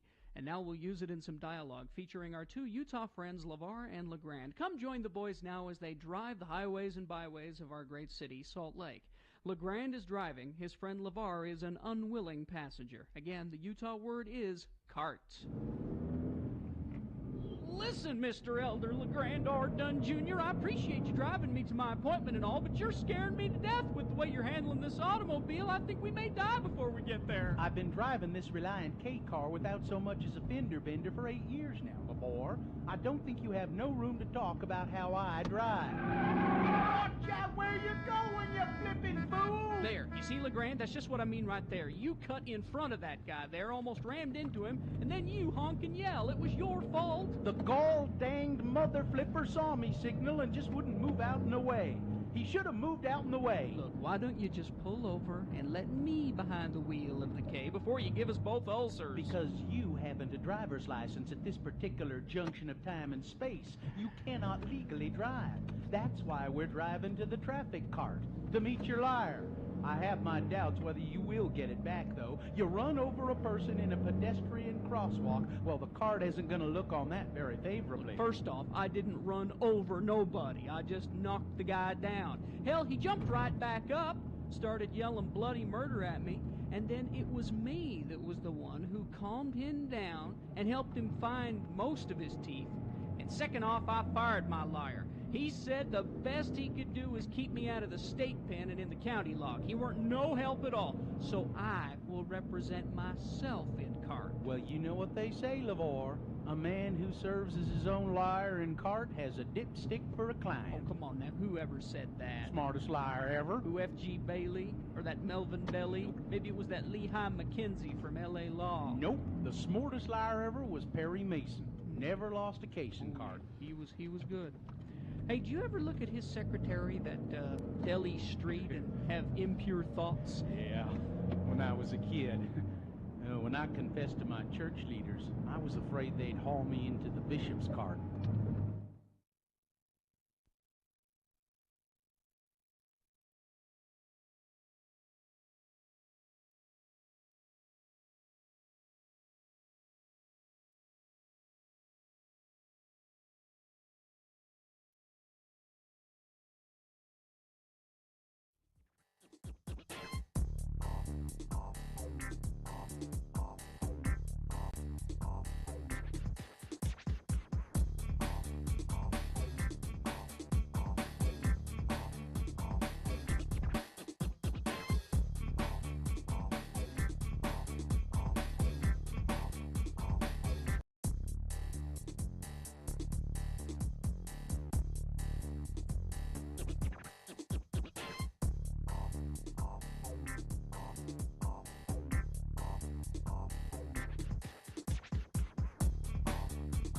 747. Let's award boner of the day. And it is brought to you in part by Pretty Bird.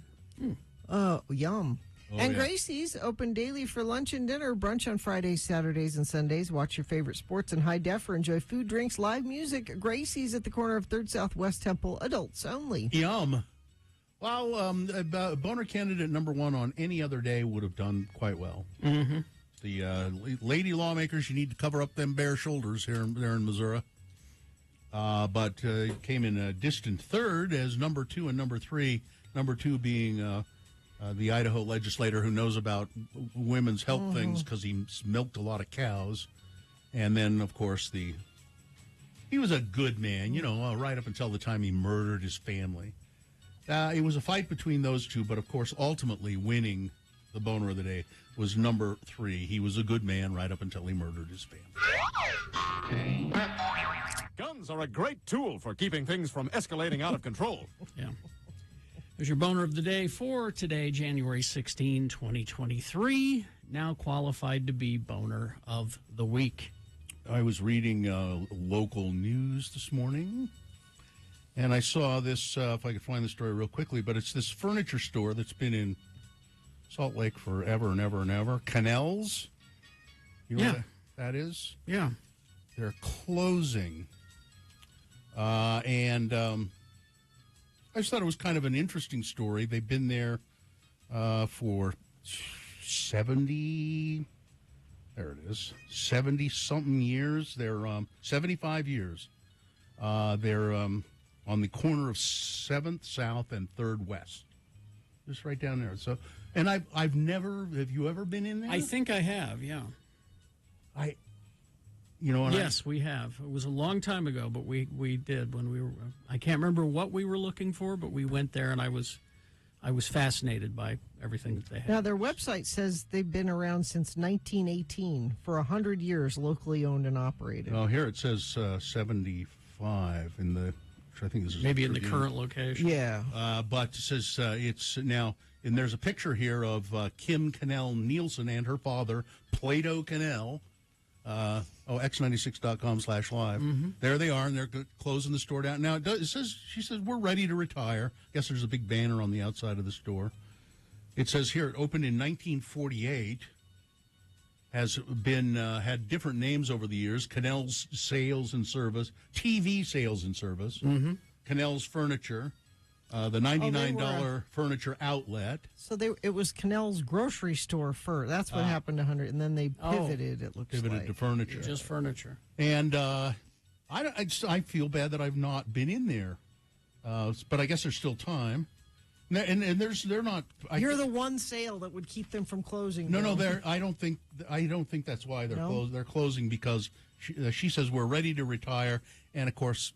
They're going to build a big apartment complex there, and so I think they'll probably everything's do fine. turning into a big apartment complex. I think the Cannells will probably do fine.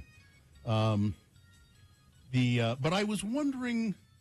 She said I hope to sell all the merchandise before we have to close.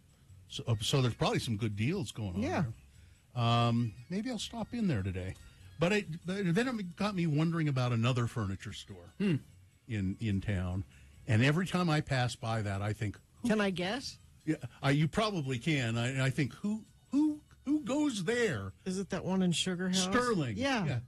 Right on the corner of 21st South and Highland. Highland, yeah. So 11th East. My kids have said, smaller children, because they worry about that furniture store. My kids have done the same thing. And they have said, when we're ready to move out of the house, will you buy us a piece of furniture? Oh, I wish my kids had said that. No. They want a piece of furniture. My kids just always say, who goes in there? They said, we've never seen anybody in there.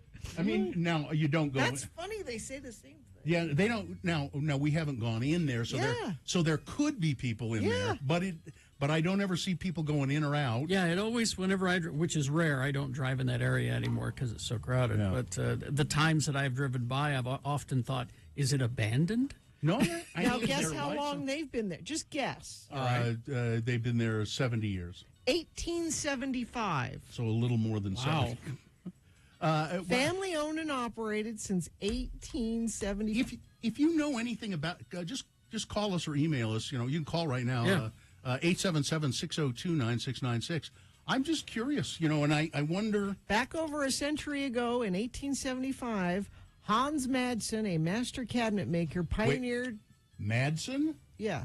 Because what was the big furniture store in Sugar House for years? It still has the big Madsen furniture. Or was it Granite? That was Granite. Oh, that was Granite. You're thinking of Granite. And the sign is still there. But Madsen is in Ogden. Mm-hmm. There was and they're related. I think they're related. I guess Sterling owns a couple of other properties. I used to live in an apartment complex that they own, which I assume keeps their furniture store in business. Isn't that funny, though, that for some reason both of our kids have, when we drive by that, have concern for that furniture? It's just kind of odd. You look at it every time and you go, what? So when they move out, we've promised we will buy them a piece of furniture from that store. Maybe I could get my kids to move out if I say, look, if you'll move out, I'll get you some furniture Offer from it to Sterling. them. See what they say. I just they'll counter with, okay, but I get a pick or something like that. Well, that's fine. I don't care. I just yeah, if you know anybody, have you ever has anybody you know bought something there? Just let us know. RadioFromHell@x96.com, or call us or text us 33986. It's just, and I'm not meaning to denigrate the place or anything like that. I'm just curious. It's because it's been in that same location since 1875. Wow. Yeah, Madsen, I think they're related. Bob Madsen was once the mayor of Ogden, and he had a big furniture store in Ogden, Madsen Furniture. I remember that. Oh, this says other locations followed in Ogden, and So yeah, there. Because there was a Madsen Furniture also in Salt. Bob Madsen, and I think I ran into him at the airport a few years ago. Mm-hmm. He was, at least at that time, still kicking. So Sterling might not be a name. They might have maybe they just called it Sterling. Yeah. Well, you know what I always say? You'll love it at Levitt's.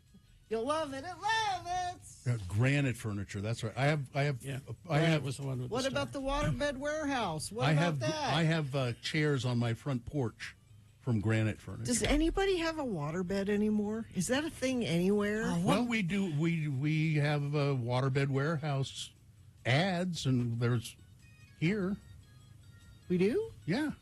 Yes. Or are you thinking of the hot tub? Oh, you're right. I am. Bill sleeps. He sleeps in both, so it's You're right. I'm sorry. I'm thinking of the hot tub. Yeah. No, does anybody have a waterbed anymore? I don't know. I had one. Did you ever have one? Yes, and the heater broke on it, so it was ice cold. It was like sleeping in a cold swimming pool. We just watched this movie Licorice Pizza recently. Oh yeah. And part of the plot was it was right when waterbeds were coming on, and this kid he's like 15, but That's a really good movie. He's this brainy entrepreneur, and he's like, we're going to sell waterbeds and make a lot of money, and nobody knew he was 15. Mm-hmm. It's quite a good. It's Paul Thomas Anderson. Yeah. Directed Magnolia, my favorite movie of all time. If you rent, you can't have a waterbed, says Katie. Yeah. Oh yeah, because that just makes sense. Asking for a flood. My ex, we got a waterbed in trade because we did ads for Roger Deemer's Waterbed Warehouse on Riverdale Road, or maybe it was not Roger. It was the redheaded Eddie, who also worked at Classic Skating for years and years. Eddie O'Brien, who went to Europe with us, Carrie. Yes, he always had a beef with Crown waterbeds, right? He would go after Crown waterbeds. Crown was Roger Deemer, and because he would go after Crown in his ads, which I remember because we were running both of the ads on KJQ. And I think he and Roger were partners at some point. I think they were. And then Eddie split off and did Crown waterbeds on Riverdale Road. Waterbed war. So anyway, I got a waterbed in trade. And pretty much I hated it. My weed dealer still has a waterbed. Says that would make sense. That makes absolute sense. How do you know what kind of bed your weed dealer has? That's what I want to know. We go over to his place to get weed because he's got his bed in the living room. Let's see. Divorce is almost final. I need some new furniture. Thank for the tips. Check out Cannell's. I mean, I'm sure there are probably some good deals going on there. Possibly. Do we have time to do the three things? I mean, I have a thing. Bill? Bill, do you have a thing? I'll maybe. I don't know. I'll think of something. Like right now? Yeah. Yes, I got it. Okay. Here are the 3 things y'all really ought to know about this morning. Hi. I'm Kerry Jackson. As a member of the liberal media elite, expect me and a crew from the Salt Lake Tribune at your doorsteps to remove all your gas stoves from your kitchen. Either sign up or expect a knock on your door at dinner time. I'm Bill Allred. Using a waterbed in a rental property is grounds for prosecution. I'm Gina Barberi. A cow-bison hybrid is called a beefalo, and you can buy its meat in 21 different states. I don't know why it's beefalo. Why wouldn't it be bisonolo? Because beefalo sounds better. Bison, beef. It's wrong. Because beefalo sounds better. Yeah, catchy. It's a holiday, which means you should have no problem traveling. I have no accidents. Bill Frost, did you have any trouble getting here today? It's a ghost town. It was the same as always. Oh, okay. Yeah, same amount of traffic. Okay, but no accidents at least are being reported. If you see something, you can say something. Text us 33986. All right. Well, you heard his voice. That means Bill Frost will be here to tell us what's on TV coming up after these. So stay tuned for that. Also, Beat Gina coming up. Stand by for that. Big boy news. For Beat Gina, by the way. So Lights, Camera, Brunch is sold out. At Squatters. Squatters, but we are giving away special tickets to that still. Nice. So you win tickets to brunch on Sunday for Beat Gina. Stay tuned for that. BigOTires.com. All right, here it is. Buy 3, get 1 free on select Nexen and Aspen GTAS tires. This is now, let's see, the 9th through the 29th. Through the 29th, yeah. So Big O is locally owned and operated. You know that. 50 convenient locations along the Wasatch Front. And it says here they are located everywhere from Logan, Utah, to Beaver, And that's Utah. good to know because it's not just your locally owned one that you go to. You know, I go to the one on Highland Drive usually, but sometimes you're out traveling and have issues with your car or tires, and it's good to know there's Big O pretty much all over your traveling area. What you need to do is you can go to their website, bigotires.com. Very nice because you can make an appointment online at bigotires.com, and they take care of lots of stuff, wheel alignments, wipers, fluids, all of that kind of thing. So Big O Tires, go in today and they'll give you a free alignment check at any Big O Tires store. BigOTires.com, they're the team you trust. Hi, this is Todd Newcomb, Program Director.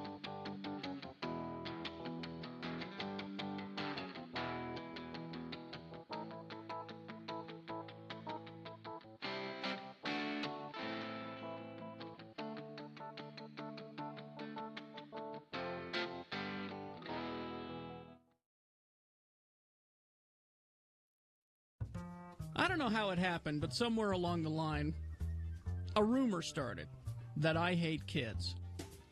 Well, it began to reflect poorly upon this morning show. Not just me, but on this morning show and on this radio station. Yep. So in order to combat this horrible, horrible rumor that I really, really hate kids, I've decided that it's time for a public service message every Friday at this time called Just for Kids. And I do this because I'm a role model. Hi, kids. It's me, your role model, Kerry Jackson. You know, the guy you want to grow up to be. Sorry we have to do this, but I got to talk to you about a new high that's going around. Now, on the street, they're calling it chugging the udder. Huh? Tipping the teat, lapping the lactate, pastures new, chasing old Bessie, or riding the White River. Yes, kids, I'm talking about this new high. Yeah.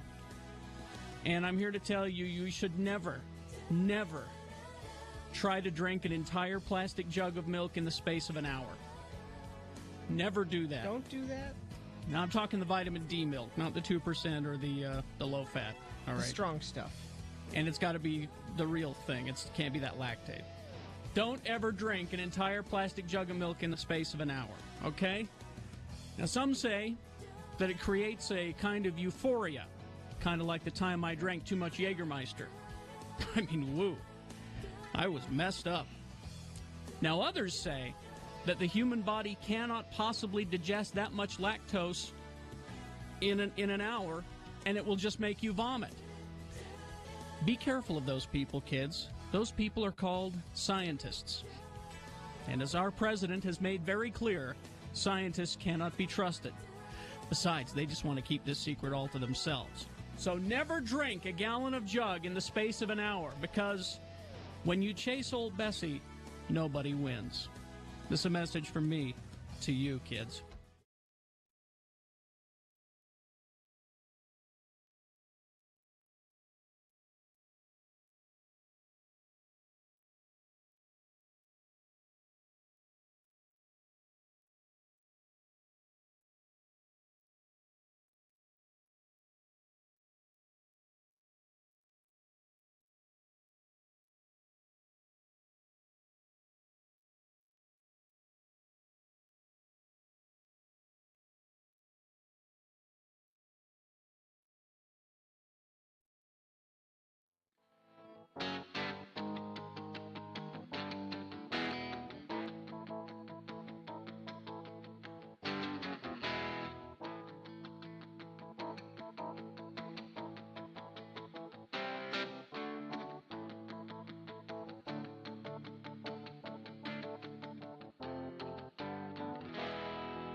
Yeah, are subpar TV and slow internet ruining your life? The experts at CableTV.com have reviewed all the best cable, satellite streaming, and internet services. Get a better hookup at CableTV.com today. Thank you. Well, look it. It's Bill. I bought some furniture at Canals one time. No, it's Sterling. No, I said Canals and he said Canals. Yeah. Oh. Canals. I wish you'd pay attention. What? Yeah, see. Bill Frost is Bill here. Frost. He's a Canals customer. Yes. And he's also a fine writer back with City Weekly. Yes. And monthly? Yes. First Wednesday of the month. Okay.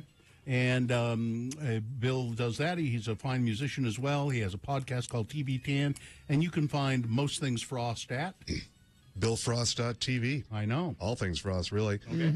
At the talking about the Critics' Choice, whatever thing it was last week. You see what Seth Rogen said on stage? I don't know if he was receiving or presenting. He said, if this show is so important, why is it on the CW? Basically, it was like, why does this exist? This network sucks. And I'm probably the first Jew ever on this network. Did he say that? Yeah, he said all of that. Wow. I'm the first Jew. I wonder, was he nominated for? I don't remember what it was for. He was in the Fablemans. That could be it. Maybe that he was the best friend of the dad. Yeah, that's probably it. And he was pretty good. He was pretty good. Yeah. Tonight, you might remember this from a couple of years ago. Miracle Workers, a fourth and final, and probably final season. I could never remember the name of that damn Miracle series. Workers. And now the first season is just brilliant. Yes. Steve Buscemi is God. Okay, I was wondering. And Daniel Radcliffe is in it, and God, it's funny. Yeah, it's so they've done different time periods.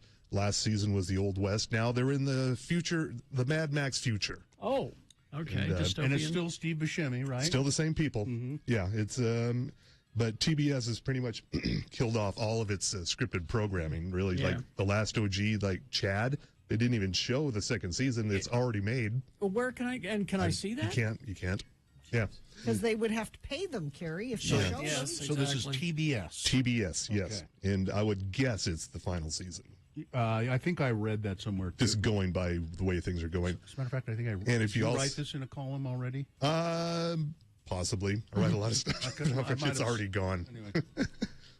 Tonight, also on Investigation Discovery and Discovery Plus. If you remember Glee, Sure. this looks like a very sketchy and tabloidy docu-series about the turmoil behind the scenes at Glee. Really? Oh, yeah. Okay. And the reason it looks so sleazy is exactly why I'm probably going to check it out. None of the big stars like Lea Michele want anything to do with this. Of course. And Tuesday, you've seen a lot about this. A new Night Court. Yeah. Now, the promo dashed by me briefly. Yeah. And it looked like an old sitcom. Yes, it's made purposely to be that way. It really, that's the look they're going for. It's got Terrific. the look. That's It's great. got the laugh track. It's got everything. Melissa Rauch from The Big Bang Theory. She takes over the gavel from Harry Stone. She is his daughter. Okay. John Larroquette is back. He's still there. Dan Fielding. Yeah, and now he's a defender instead of a prosecutor. He's had a change of heart. Okay. All right. And it looks like the same wackiness as ever. Okay. All right. Yeah. Give it a chance. John Larroquette, I'll watch anything he's in. Yeah. I mean, it was even kind of in a square frame. Yeah. As I recall. I don't think it actually. I'll bet it's shot on videotape. I wouldn't be a bit surprised. And then who's doing it? This is on NBC. You can also watch it on Peacock. Okay. Yeah, Thursday, another throwback, That 90s Show. So it's the same parents. Yeah, well, that's the only good thing about this that I can think of, really. Kitty and Red are back. Kurtwood Smith and Deborah Jo Rupp. Yeah.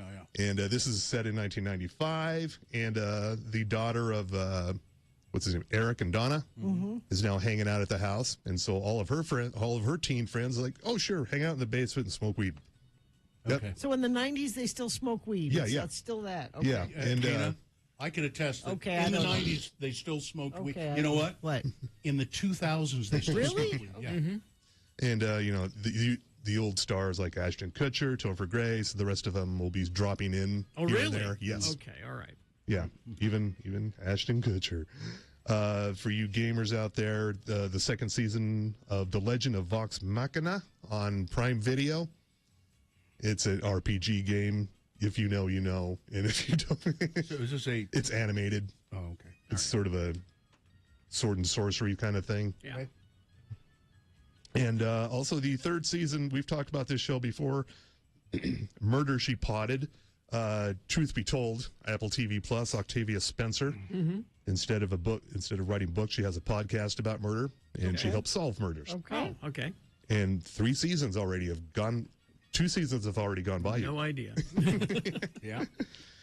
And wrapping up on Sunday, a new anthology series on Fox and Hulu, Accused. This is adapted from a BBC series. It's a different crime, different suspect every week, Okay. told from the point of view of the defendant.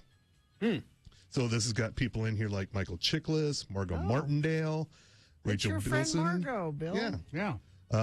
Rhea Perlman, Abigail Breslin, even Whitney Cummings is going to be a kinds of criminal in people. here somewhere. Yeah. Yeah. And making her directorial debut on at least one of these episodes is Marlee Matlin.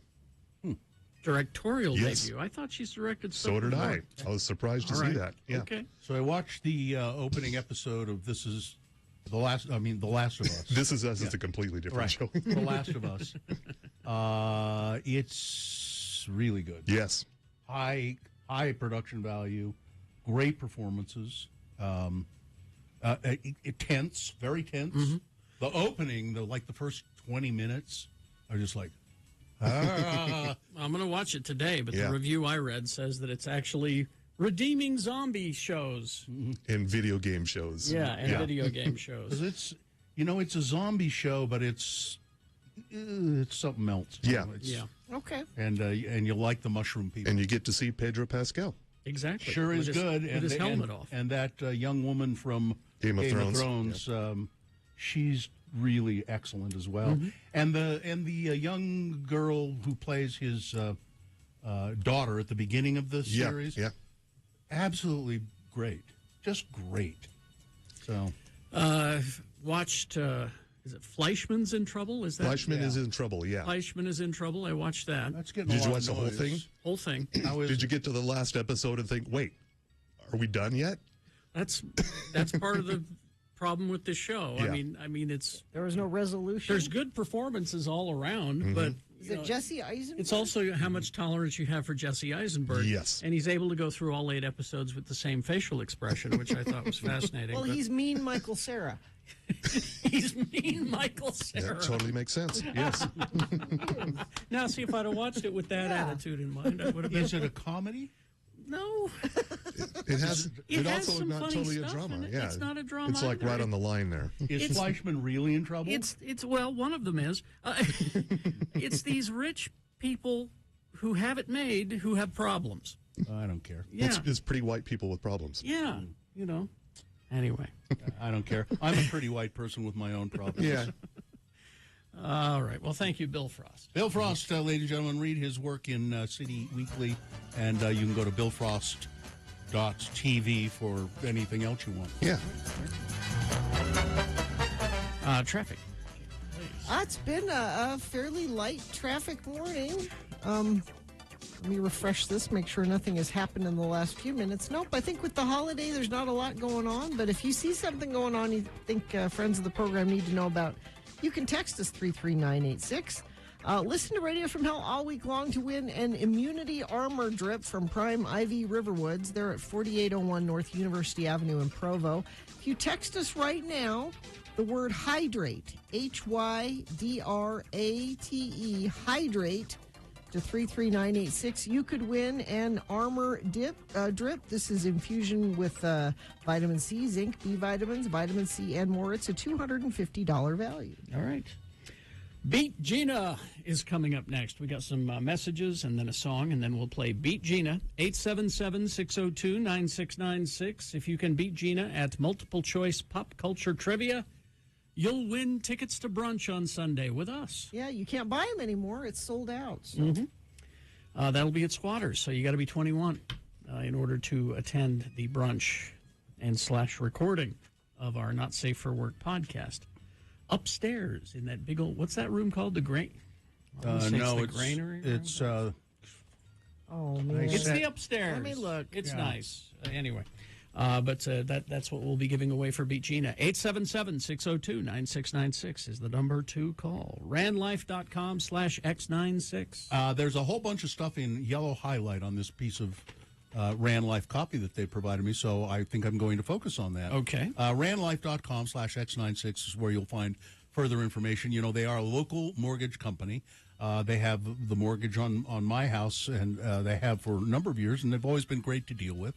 It says here, house hunting, but worried about interest rates. So you want to buy a new house, but you're just kind of iffy about, well, are the rates going to keep going up a little bit? Whatever. Well, Rand Life Home Loans, you can buy now and refinance later with a voucher. That'll ease your worries. Use Rand Life Home Loans to purchase your home before March 31st, and once interest rates drop, they'll give you a voucher to refinance your home without lender fees. So don't wait. Take advantage of that amazing offer right now. Purchase your dream home with Rand Life today using their voucher program. Just go to randlife.com/X96 for more. Hi, this is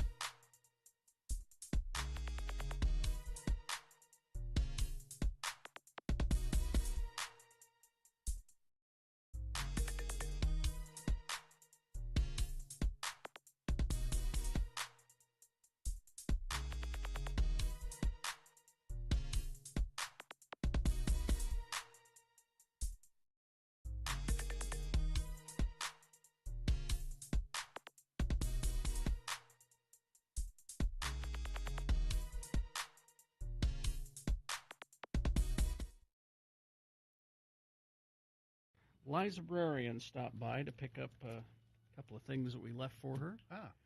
And she left us these. What are these? These are limited edition Kit Kats. She brought treats? The first one is blueberry muffin flavored Kit Kat. Okay. And there are two duos. One is mint and dark chocolate. Okay. The other is strawberry and dark chocolate. Let's try them all.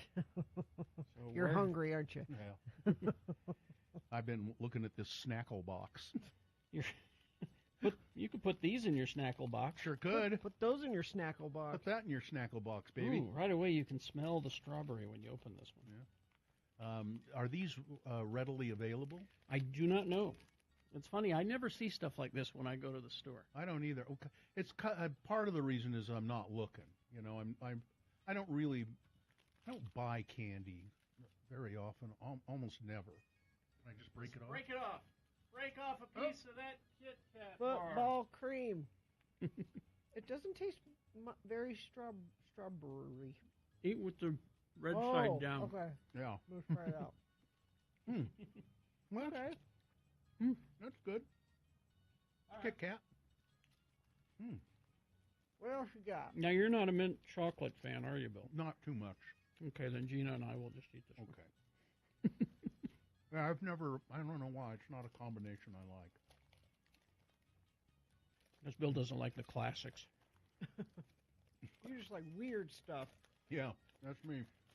I want one of those green tea Kit Kat bars. Thank you. Oh, those are good. I once saw a big page, and it had all the Kit Kat bars that had been available on it, and I bet there were 40. This tastes like a Thin Mint. It does. You don't like Thin Mint cookies? Yeah, I do. I like them okay. Do you want to try it? Yeah. Yeah. I do like Thin Mints, but... Tastes a lot like a Thin Mint, actually. Thanks. But those, I like that better than the strawberry. But those, people are crazy for those mint brownies. Mm-hmm. They got that mint frosting all over them. Ugh, can't stand it. Well, that's pretty good. All right, here's the blueberry. Okay. We're having fun eating in front of you. Sorry. Blueberry muffin. Okay. It's Friday. No one's listening. We could just take this whole day off. Blueberry muffin. Blueberry what? muffin. I shouldn't have had the mint one before this because No. I'm just tasting mint now. The blueberry Did kind of is blow not, out the flavor, didn't it? Blueberry is not very strong. Yeah, no, it is. Yeah. Yeah. Mm-hmm. Give it a sec. Yeah. Give it. See, I chewed the mint on this side of my mouth, and I'm chewing the blueberry on this side of my mouth. All right. And it's Okay, yeah, that's all right. that's pretty The blueberry. blueberry's good. Yeah. I think that's my favorite. Yeah, I think if I'm picking. This is good radio. Yeah, Yes, it is. Sure is. Thanks, Liza. Thank you, Liza. That's very, very nice of you. And why don't you guys all go out and get your own Kit Kat bars? Go ahead. It was great radio. 2 Yeah. more years of this, by the way. Maybe 3. A potentially option for 3. Somebody says they have them at Sam's Club or Costco. So Costco. Okay. Yeah, that's not bad. Well, I like the blueberry. you know what I'm going to do this weekend? I'm going to make myself a Snackle box. Snackle box. You're excited about this. I am. This one that I'm looking at. But not with charcuterie. You're going to make it. Well, this one has charcuterie, has cheese and salami and pistachios, and then it has some broccoli for some reason. You can put one together, Bill, and take it out on the front porch with you when you go out there to drink and yell at people. Yeah. You just have it sitting there next to you. Right on a little table. Yeah. Right next to my yelling chair. Go out and sit on the yelling chair, drink whiskey, and yell at people. At this time of the year, there are not that many people walking by my house because School's out. School's out. College is out. The yelling chair's not as So, fun. well, I yell at cars. Now, they probably don't hear me, but I yell at cars Shake that your go by. fist at them as they drive. What are you? Get off my road! Yeah. Sit in the yelling chair with my your whiskey in a snackle box. snackle box. Do that in your snackle box, Yeah. you're set. You bet. Yeah, the green tea ones were good. I had some of those. I got those at the Korean market that we went to. And I like the green tea ones. Kit Kat is a fine candy bar, but I really never buy candy. I eat it if somebody gives it to me, but I don't. I'm not a dessert guy either. Out? No. Kit Kats are a good go-to. Of course, their Reese's peanut butter cups are always a good go-to. I've recently rediscovered Snickers bars.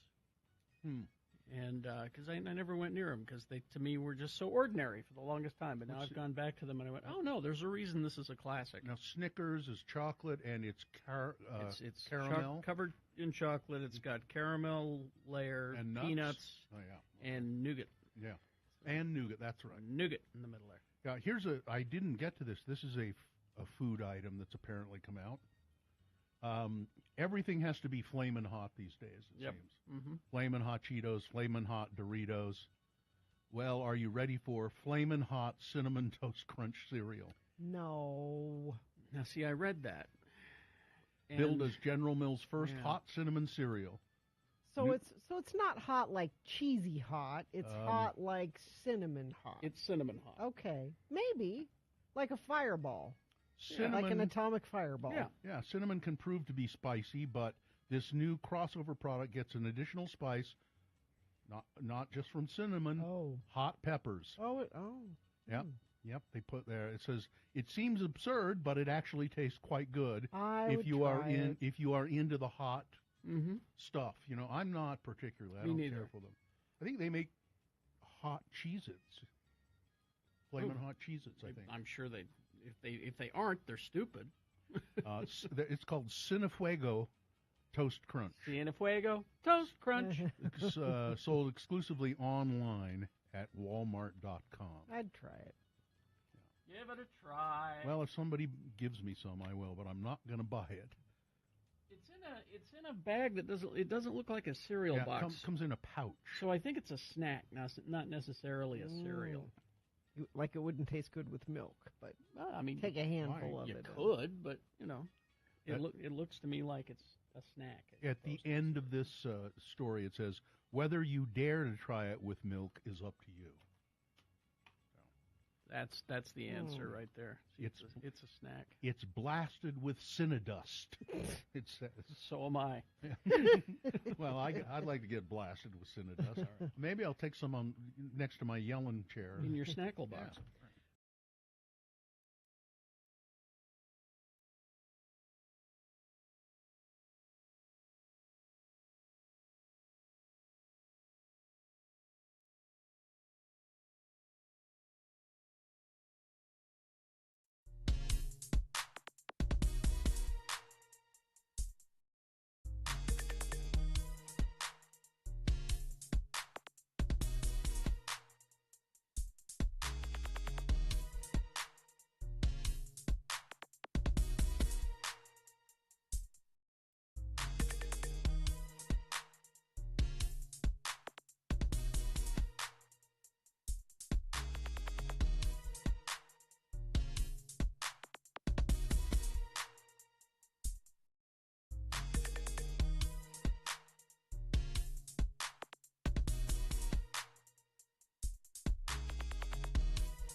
Well, let's not get too excited. I know it's hard not to, but just try. Just be patient. Okay. It's time to play Radio from Hell's Beat Gina. I am your booth announcer, Johnny Yola, for Starkist Tuna. Oh, you remember Charlie the Tuna, don't you? Mm-hmm. Charlie did everything he could think of to convince the Starkist fishermen that they should catch him because he was a tuna with good taste. He wore a beret, he had monogrammed clothing, and appreciated the fine arts. Oh, but alas, Charlie was never able to impress the Starkist fishermen because the company didn't want tuna with good taste. They want tuna that tastes good. Sorry, Charlie. Only the prime tuna get to be Starkist. More people like the taste of Starkist than any other tuna. Try it and you'll see why. And when you buy your tuna, be sure to tell them Charlie sent you. And now, you know only the finest prime announcers are selected to be a game show host on Beat Gina, and here he is, a host with good taste, and there's nothing fishy about that. Kerry Jackson. Oh, thank you, Johnny Ola. You're welcome. Thank you so much. All right, let's get a contestant on the phone. Let's see, Mike, I think, is who you're going to be playing against today. Mike, are you there? I'm right here. Hi, Mike. All right, Mike, let's get this all going here. We'll toss a coin to see who goes first. It will give you an advantage in the game. Mike, heads or tails? Heads. All right, coin toss app says, witnessed by Gina Barberi, heads. Oh, you're one step closer to winning those tickets to Lights Camera Brunch this Sunday at Squatters. Okay, now if she manages to beat you, Mike, what are you prepared to do in Gina's name? I am prepared to give $50 to Road Home. Excellent. You know, we should point out that these are extra special tickets because I believe that event that you all, which you have not invited me to, is sold out. Oh, well, you'll be invited, there. Johnny. You'll be there. Yeah. I can. All right. You have to be because we're going to play Beat Gina live. Oh, well, then will I get paid? No. Yes, you'll get brunch. Oh, brunch. Okay. I'll always work for food. All right. Okay, then, Mike, let's get to these questions. These, because it's Monday, of course, that means it's leftover questions, potpourri, as we like to call it, leftover questions from the weeks prior and beyond. Let's see. Mike, Orlando Bloom trivia. Oh, we still have I have leftover a bunch Orlando Bloom. of Orlando Bloom trivia left over, so let's go to that. What was Orlando Bloom's first job? Mike, was it 1, Zerker's Party Supply in charge of bounce houses? Was it 2, he was a clay trapper at a pigeon shooting range when he was 13? 3, paper route. 4, Red Lobster cheese biscuit counter. No more than 2 on a plate at a time. I think it's Red Lobster. You really do, huh? Okay, well, that's no, incorrect. I What? Oh, Sorry, Mike. Sorry, Mike. Kidding. Oh, No, Mike. never. We take this very seriously, Mike. Was Mike joking? Well, it doesn't matter. I don't know. It really doesn't matter. He wins the prize no matter what. You're the judge, Johnny. I'll let you decide. Mike, were you joking? No, I've been to Red Lobster once, like 25 years ago, and it seemed like they were pretty serious about what you got. On a plate. Yeah, That's well, it. But that's not correct. So what Gina has the chance to steal in. Was it the clay pigeon? Clay guy? pigeon trapper. Yes, he did that. All right. But I think Mike is correct. They're pretty serious about their. They are. But he didn't do that. All right, Gina. Mm-hmm. Why did Orlando Bloom start acting? That's what a lot of us would like to know. That's the great question of the day. Was it 1? He was a Starbucks barista and very bad at spelling names. Was it 2? It was either that or inherit the family mink farm. 3, the smoothie shop he worked for had him dress up as a giant banana and stand on the highway to advertise the store to passing cars. Okay. Or 4, because he could be anything that he wanted to be. Well, that's boring. Is it really the boring answer? She keeps asking me these questions, and I'm going smoothie shop. Smoothie shop is your answer? Yes. I love that. All right, Mike. Okay. Sorry, Gina. Say the boring answer, Mike. It's got to be the boring answer. Yeah, I believe it is, because he could be whatever he wanted to be. Yes. By the way, I don't know if you've mentioned Orlando Bloom is pretty good in that Carnival Row show. Is he? And they're finally releasing a second season. I'll have to take your word for that. All right, it's 1-1. Mike, you control the question. Mike, Orlando Bloom has a Lord of the Rings tattoo that appeared in Pirates of the Caribbean a few times. What does the tattoo say in Elvish? Is it 1? Because it's an Elvish tattoo, but what does it say? Is it 1, the number 9? Number 2, a secret code that actually locates those damn cookie tree elves? Is it number 3, not all those who wander are lost? Or 4, little sweet meat? Well, I would love it to be Little Sweet Meat, but I think it's 9. Number 9 is Yes. correct. Yes. Well, there you go. It's 2-1. All right. Let's see now. Does Gina control the question? Yes. I believe so. Yes. Gina? Oliver Platt trivia. Okay, give it to me. Leftover Oliver Platt trivia. Isn't all trivia leftover? Well, Oliver today Platt? it is, yeah. He was in a TV series called Huff. How did the television series Huff creator Bob Lowry describe Oliver Platt's character on the show? Okay. Is it 1, a human male politician and military officer who was one of the most powerful Grand Moffs in the Galactic Empire? 2, an alcoholic, drug-addicted, sexaholic, workaholic, womanizing misogynist who is adorable? 3, strange visitor from another planet who came to Earth with powers and abilities far beyond those of mortal men? Or 4, a real stand-up dude? I'm going boring. A real stand-up dude. Really? No. No. Terribly sorry. Mike, you have a chance to steal and win the game here. Okay. What's your answer, Mike? It was. Can you repeat the first 3? Oh, jeez. Was it 1, a human male politician and military officer who was one of the most powerful Grand Moffs in the Galactic Empire? 2, an alcoholic, drug-addicted, sexaholic, workaholic, womanizing misogynist who is adorable? Yes, it's that one. That is correct. And Mike, you win the game. There you go. Why? There you go. Nicely Not done. adorable. Not adorable. No. Well, did you see the show? No, but it's He was Oliver Platt. He was adorable. It's Oliver Platt. There you go. Mike, congratulations. Yeah, you will join Carrie, Bill, and Gina and yours truly, Johnny Ola, Yes. at the Lights Camera Brunch activity at Squatters. Please hang on the line, all right? All right. All right. Thank you, Johnny. I'm not going to fish, so it's time for me to cut bait. All right. News now brought to you by. If you're in the market for a new Toyota, your search begins at Toyota.com. Whether you're interested in a car, truck, SUV, hybrid, or minivan, comprehensive listing of Utah Toyota dealerships at Toyota.com. Jeannie Francis, or as many people know her, the wife of my good friend Jonathan Frakes, number 1 from Star. Anyway, Jeannie Francis, she became popular playing Laura Weber opposite Anthony Geary, playing Luke Spencer on a soap opera. Yes. General Hospital. And people loved that soap opera. And their love story played a major role, of course, on the series, and it began quite hideously with Luke raping Laura. Yeah, why are we doing this story now?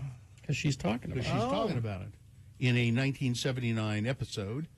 It was later played off as a seduction rather than a rape, but it was clearly a rape. Luke and Laura remained together for years, their wedding becoming a major TV event when it aired in 1981. Jeannie Francis reflected on that controversial rape scene during the show's panel at the ABC Television Critics Association press conference on this past Wednesday. And she has defended that rape scene forever. Mm-hmm. She says, I can't do that anymore. I shouldn't defend it at all. She said, I was just a young kid. I was only 17. I was told to play rape, and I played it. I didn't even know what it was, really. But at 17, you just follow the rules, and you do as you're told, and you aim to please. There's a lot of these stories coming out. Now, at 60, I don't feel the need to defend that anymore. I think that the story was inappropriate. We shouldn't have done it. I don't condone it, and it's been a burden that I've had to carry to try and justify that. And so I'm just not going to do it anymore. When a woman says no, she should be listened to. And if you reply that scene, you don't have Laura just saying no. I say you should have had her screaming no. No. But we just didn't do it that way. But she did. She said for years I've sort of defended it and felt bad about defending it. Malcolm in the Middle was really quite a nice TV sitcom. Very popular, very popular. And it was good. It was good. Bryan Cranston, who I haven't watched this show he's doing now, The Judge, I think it's called. But I've seen his pictures of him. He's like nothing but hair. He's got a big old beard. Man. But he said, if they wanted to make a movie of Malcolm in the Middle, I'd do that. I'd be there. That'd be kind of fun. He said there has been some talk about doing like a reunion movie, and we had a great family on that, and I certainly would be open to it if there was a good idea that came up. Sorry, Malcolm is too busy driving stock cars. Yeah, that's right. Frank Heeman and Cloris Leachman is gone, and who knows what happened to that numbnut son, that other one, whatever his name was.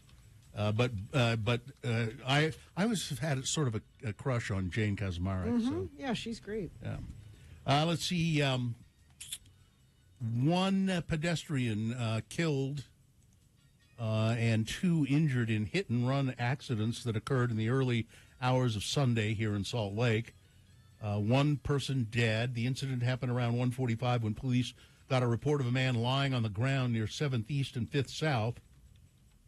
Officers responded. The man was pronounced dead at the scene. It's really concerning when somebody hits somebody and then just drives off. Not only is it the law that you have to stop and make sure you can render aid, but it's just the right thing to do, said Salt Lake Police Department Public Information Officer Brent Weisberg. The fact that we had somebody hit someone in the road and then just leave them there to die is extremely saddening. The victim was a 31-year-old man, name not yet released. Police said it appears the man was in the crosswalk when a pickup truck heading south on 7th East hit him and didn't stop. Investigators are looking for a small, dark-colored Chevy pickup with damage to its front end. A second hit-and-run happened at the same, about 5:45 in the morning in the Ballpark neighborhood. 2 kids, ages 13 and 14, crossing 1300 South in the crosswalk at West Temple, hit by a pickup truck, presumably not the same one. The teens sustained serious but non-life-threatening injuries.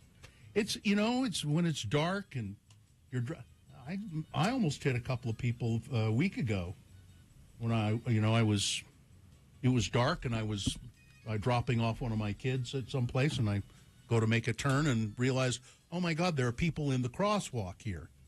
Can't see them because it's so dark. Just have to be alert. And well, at night, as a pedestrian, you should pretend that the drivers cannot see you.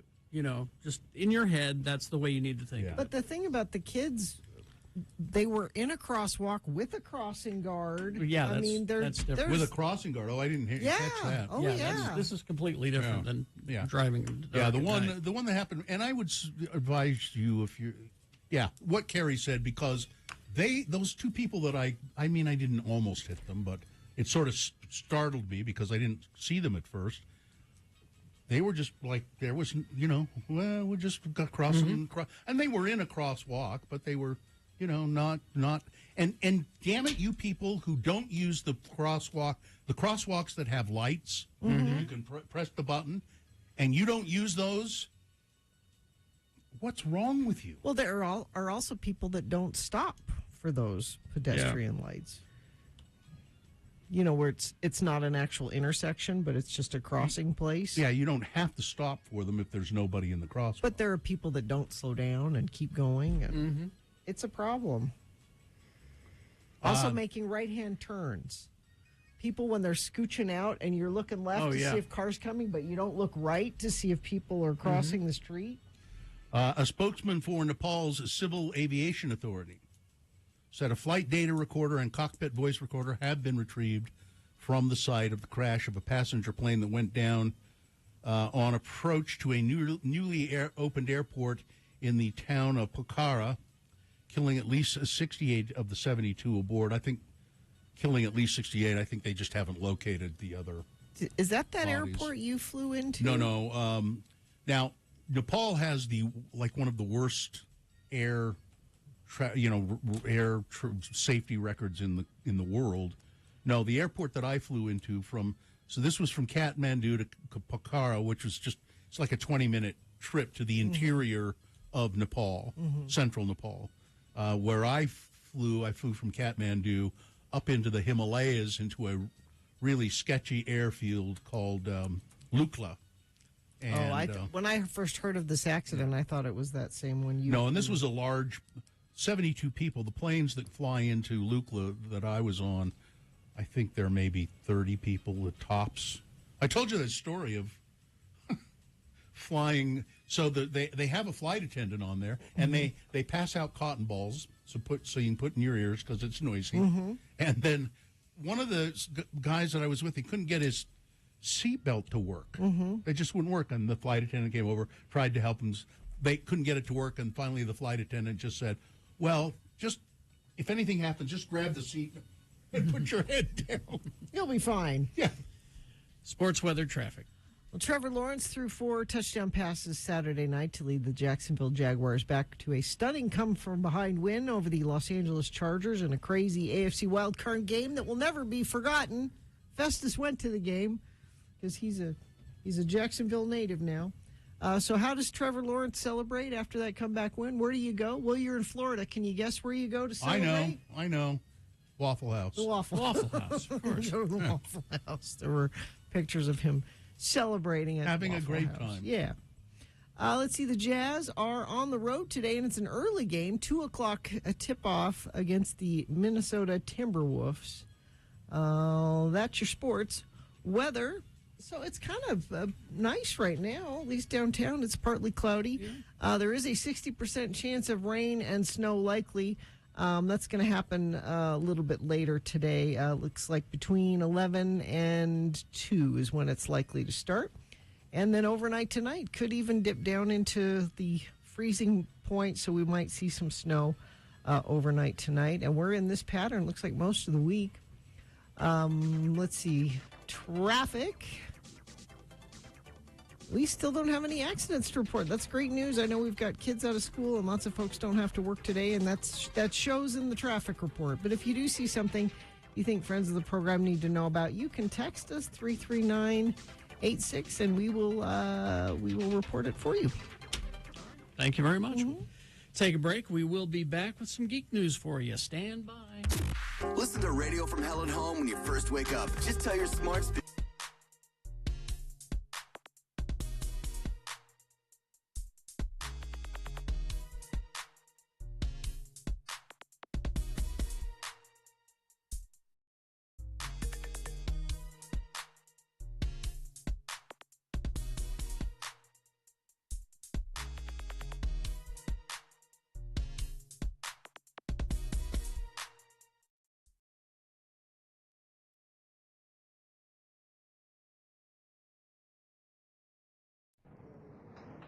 Yes.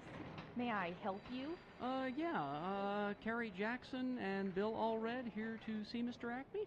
Carrie Jackson and Bill Allred? And this is regarding... Well, we work for Mr. Acme, and he wanted to see us today. I see. And you work for him in which one of his businesses? Radio. You know, we do a morning radio show at his radio station. Oh, yes. Mr. Acme is involved with some little broadcast facility somewhere, isn't he? Let me call him. He's having his daily rub-down right now. Mr. Acme? What the hell do you want? You know I don't like to be disturbed when Gregor is giving me my rub-down. Ouch! Damn it! I told you that my coccyx is sore, Gregor! I thought he Mr. Acme. Don't rub me so hard there! Jesus! Now what the hell do you want? I'm sorry, Mr. Acme, but there are 2 radio people out here to see you. What were your names again? Carrie and Bill. Bill? Is that Allred and Jackson out there? God, I forgot. It's salary time again. Okay, tell them to have a seat. We're just about finished here. Damn it, Gregor! Don't push so hard on that! Very sorry, Mr. Acme. Oh, I'm sore everywhere that my belt rubs. Have a seat, gentlemen. Mr. Acme will be right with you. Oh, great. Acme's got some sore muscles, and we're here to talk about raises. What great timing. Oh, he's always in a bad mood or sore or something anyway. I don't see where one day is any better than another when it comes to talking about money. For hell's sakes, Carrie. I mean, last year during our job evaluation meeting, he jumped across the restaurant table and jabbed the dinner fork into my upper thigh. I bled like a pig. I remember. He must have stuck that thing in about 3 inches. Yeah, thanks for closing me up. I don't know if I've ever told you enough how grateful I was. Don't worry about it. It was nothing. I was just glad I had that little staple gun in my backpack. I'm nervous. I mean, I'm just not very good at this asking for a raise thing. Remember, we got to be tough.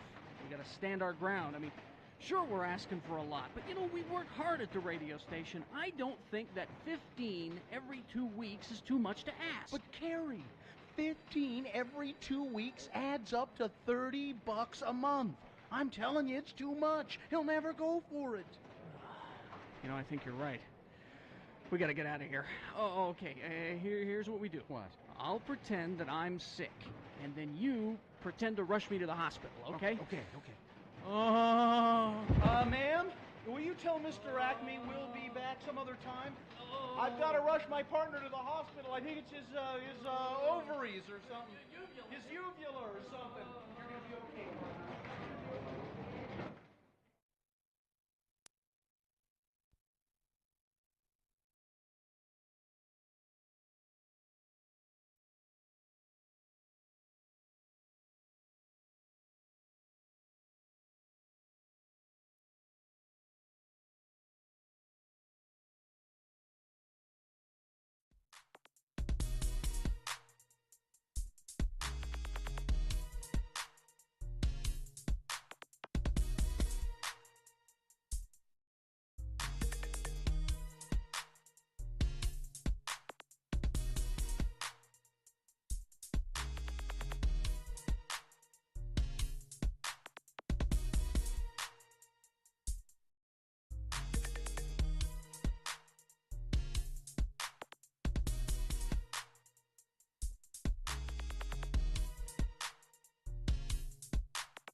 Hey, 848. Is this sponsored, Gina? Yeah, the Hastur holiday sales being extended for the next 2 weeks. Enjoy 10% off all board games, 30% off Flesh and Blood TCG products, 10% off Pokemon ETBs and promo boxes, and 10% off all dice sets. Hastur has it. Okay.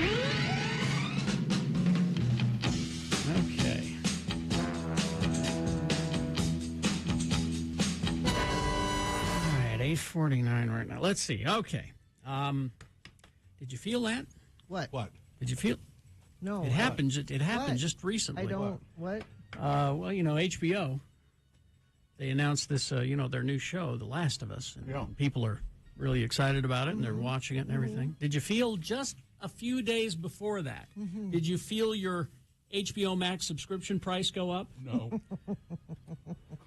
Because it happened. Oh, I didn't pay You attention. may not have paid to that. attention. They have raised the price of HBO Max to $15.99 per month, effective immediately, with it taking effect for existing subscribers beginning in February. Great.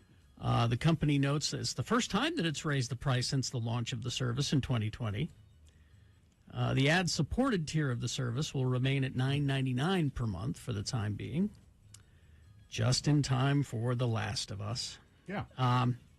But it also comes after they removed a lot of their programming, including animated and kids titles. About 50% of your classic Looney Tunes are gone from HBO Max. Aww. Westworld is not there. The Nevers is not there. But you're paying more for your HBO Max. What'd they say why they took those off? Pricing change was teed up by the CFO, Gunnar Weidenfels. Well, that explains it. At a Citibank conference earlier this month, he said, of the many streaming services, there's no doubt that these products are priced way too low. I think there's a building consensus that this phase of dumping pricing is over. I don't think so. I think that people are going to have to, it's going to get so pricey, you're going to have to pick one or two. Yeah. And HBO Max, I'm afraid to say, you may not be in the But top it 10. depends because I like Hacks, but it's not on right now. Well, but see, here's the thing: is that because of my Comcast, because of my Xfinity, I get HBO. I get HBO Max with it. So Anyway, here's some great news. This is not necessarily genre, but it's very good news.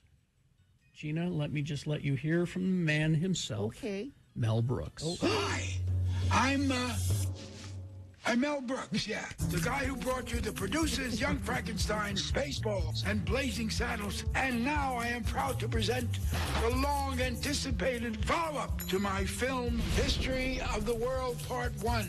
We're calling it History of the World Part 2. Roll it. I've got some marketing materials to show you. Let's just jump right into it. Where's Noah? Hey, guys. I'm Jesus. Judas. General Grant. Mary Magdalene. Princess Anastasia. Sigmund Freud. The names you know. Rasputin. Amelia Earhart. Marco. And the other guy says, Polo. It's better in a pool. The stories you know. Good gravy is Harriet Tubman. Harriet Tubman, the inventor of the bathtub? How did these dumbasses enslave us? That's Wanda Sykes. Wanda Sykes is there. Some call him broken corny. That woman is enchanting. You grabby bitch. It's a 4-night event. It's not a movie. It's a series. And it'll take you through the past with Mel Brooks' distinct comedy sensibility. I don't think he wrote all these, but who else besides Wanda Sykes? That was a name. That was a voice I recognized. Okay, huge cast. Nick Kroll, Ike Barinholtz, Pamela Adlon, Zazie Beetz, Jillian Bell, Kunta Brunson, Dove Cameron, Darcy Carden, Ronnie Chang, Rob Corddry, Danny DeVito, David Duchovny, Josh Gad. There's just a ton. Jason Mantzoukas, Ken Marino, Jack McBrayer. I mean, there's just everybody's in this. Showing it? It is on Hulu. And that will be, let's see, where's the starting date in this? Oh, this whole story does not have the starting date on it. This will be good guilty pleasure for me. Look it up when it starts and just see, because the trailer just ran out and I neglected to look. And it's not in this story, but it's very, very soon. So it's History of the World Part 2 on your Hulu. Attack the Block. You ever see that show, Attack the Block? No, I know the name. But Joe Cornish is the guy who did it. Attack the Block is Alien Invasion in Britain show. And it's very Cockney, so you have to have your subtitles. I think I saw some of it. He is working on a sequel to that, but also before that, you're getting a 8-episode first season of a series he has created called Lockwood and Company, and it's based on a series of supernatural young adult novels by Jonathan Stroud, released between 2013 and 2017, set in a world where ghosts have become a bit of a problem and need to be found and captured, but only certain people have the ability to do it. Kids. Okay. Kids who gradually lose their ability to detect ghosts as they get older. Okay. The show follows one such girl who joins a small group of ghost hunters. It's swords. You have to use a special sword to Seems like this is a show for the tweens. Yes, it is a YA project. Yeah. January 27th on Netflix. History of the World Part 2 starts March 6th. March on 6th. Hulu. I knew it was soon. All right. Let's see. Let me check. We got a couple more. We got final story here. Of course, John Williams, who's the composer, he some time ago said that he would be retiring after Indiana Jones and the Dial of Destiny, the new Indiana Jones movie. He's about 104. Oh, he's up there. Yeah, he's in his 80s. And that's what he said. He said, at the moment, I'm working on Indiana Jones 5, which Harrison Ford, who's quite a bit younger than I am, which is crazy, which is true, I think has announced this will be his last Indiana Jones film. So I thought if Harrison can do it, then perhaps I can also retire as well. However, in a special appearance with Steven Spielberg last week, he revealed that he's changed his mind. Oh. Asked if he was really retiring from films, he replied, well, Steven is a lot of things. He's a director, he's a producer, he's a studio head, he's a writer, he's a philanthropist, he's an educator. One thing he isn't is a man you can say no to. And that kind of implied that he'd be up for working on future projects with Spielberg. Yeah. And then Spielberg jumped in and says, you never told me that before today. We always said we'd retire at the same time, so if he's not, I guess I'm not either. Oh, okay. I got to get working and find out what the hell I'm going to do next. So, yeah, he's 90. Yeah. So he's sticking around a little bit longer. Probably get 1 or 2 more movies out of him, right? You would think. Traffic, please. We've had a great commute today. It's a holiday, school's out, lots of people not working. That means not a lot of people on the roads, or at least if they are, they're behaving themselves. I don't have any accidents or slowdowns to tell you about. If you see something, though, you can text us 33986. Hurry into your locally owned Big O Tires now through January 29th. Buy 3 tires, get 1 free on 4 select in-stock Nexen or Aspen tires. Big O Tires, the team you trust. Frank Christ presents They're Fine, They're Just Fine. It's our Dead Celebrity game, and you can play and you can win. Coming up after some messages and a song. You know what you can win? What? We have a Sundance pack. Ooh. It's a Sundance Hydro Flask, a Sundance beanie, and a pair of Sundance socks. Well, I want that. You can't win, Bill. This is for A friends Sundance of the program. swag bag. Yeah. All right. So, yeah. 877-602-9696 is the number that you can call to line up and play Frank Christ Presents They're Fine, They're Just Fine. Coming up after these. Prime IV Hydration. If you go to the web page, Prime IV Riverwoods, not web page, Facebook page, just search Prime IV Riverwoods. They are located in the shops at Riverwoods in Provo. And in this new year, take care of yourself. Now, I did this experience, and it's quite relaxing and rejuvenating.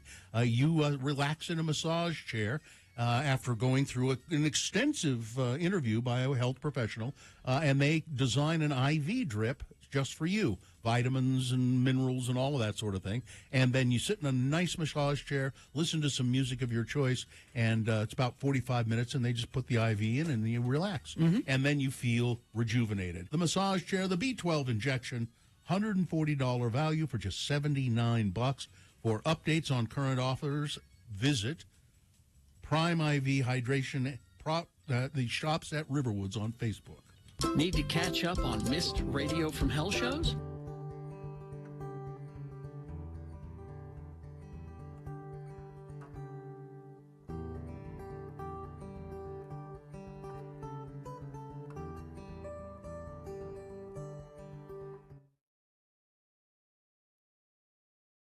I think I'm going to have a guy with a gun come and sit out in my backyard and kill raccoons. You tried to do it the nice way for how many years have you been trying to do it the nice way? And you know what we do now is we remember to lock the cat door at night, so the cats can't get in or out, and neither can the raccoons. Look, I told you what you have to Last do. night, we're in the house. Forgot to lock the cat door. It was 8 o'clock. My wife starts downstairs. There's a raccoon sitting on the basement floor going, what's up?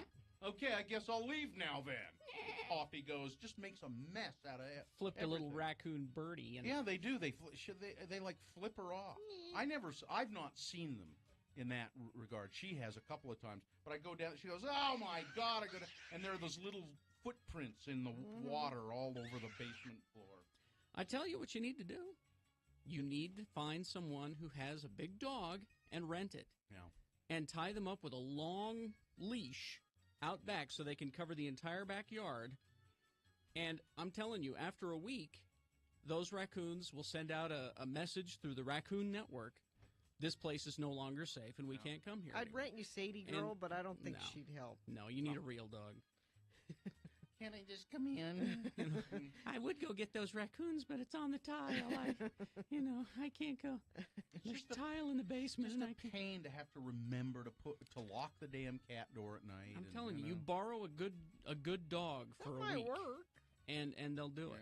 I can't loan you my friend Van's dog, Chase, who killed my raccoon, because he is an escape artist when it comes to leashes and collars. So He'd get leave him out there. Yeah, he is an escape artist. There's just no way.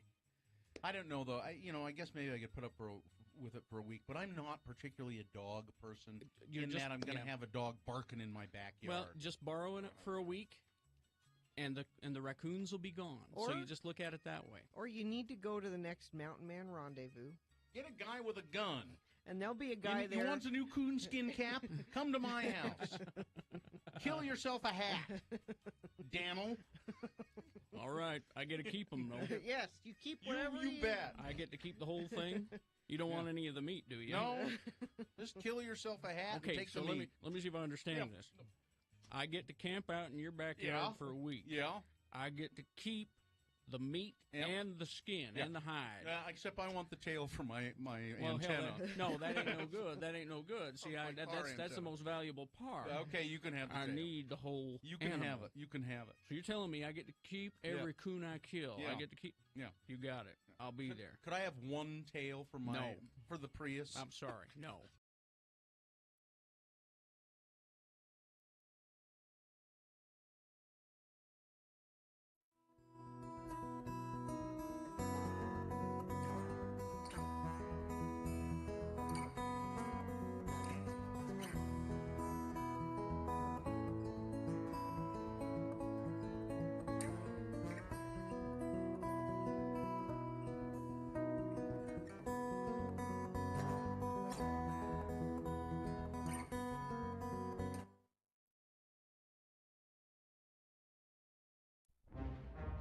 It is the 23rd century. Humans have left the lowly confines of planet Earth and have sought their destiny among the stars. While many things have changed, one constant remains: the need for young men to venture forth and do the work of the Lord.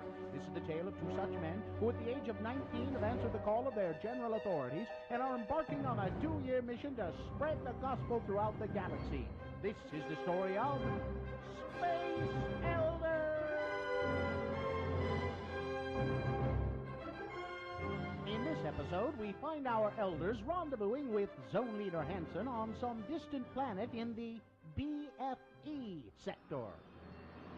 Hey, Butch, what you got there? Oh, it's a care package for my folks. You know, my mom means well, but she just doesn't understand the physics involved in sending stuff from home. Well, what you mean? Well, the cookies she sent are fine. They're hard as a rock, just the way I remember them. It's the lime jello with shredded carrots in it that causes problems. You know, even in Tupperware, this stuff goes bad after a week in hyperspace.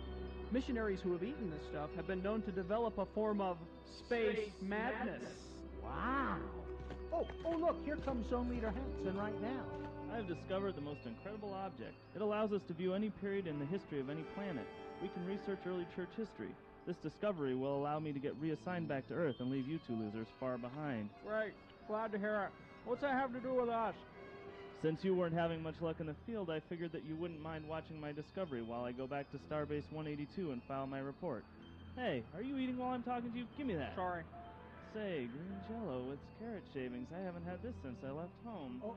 But sir, I think you ought to know that... Quietly, Hi. He's eating. Shut up, the both of you, right now. This jello tastes funny.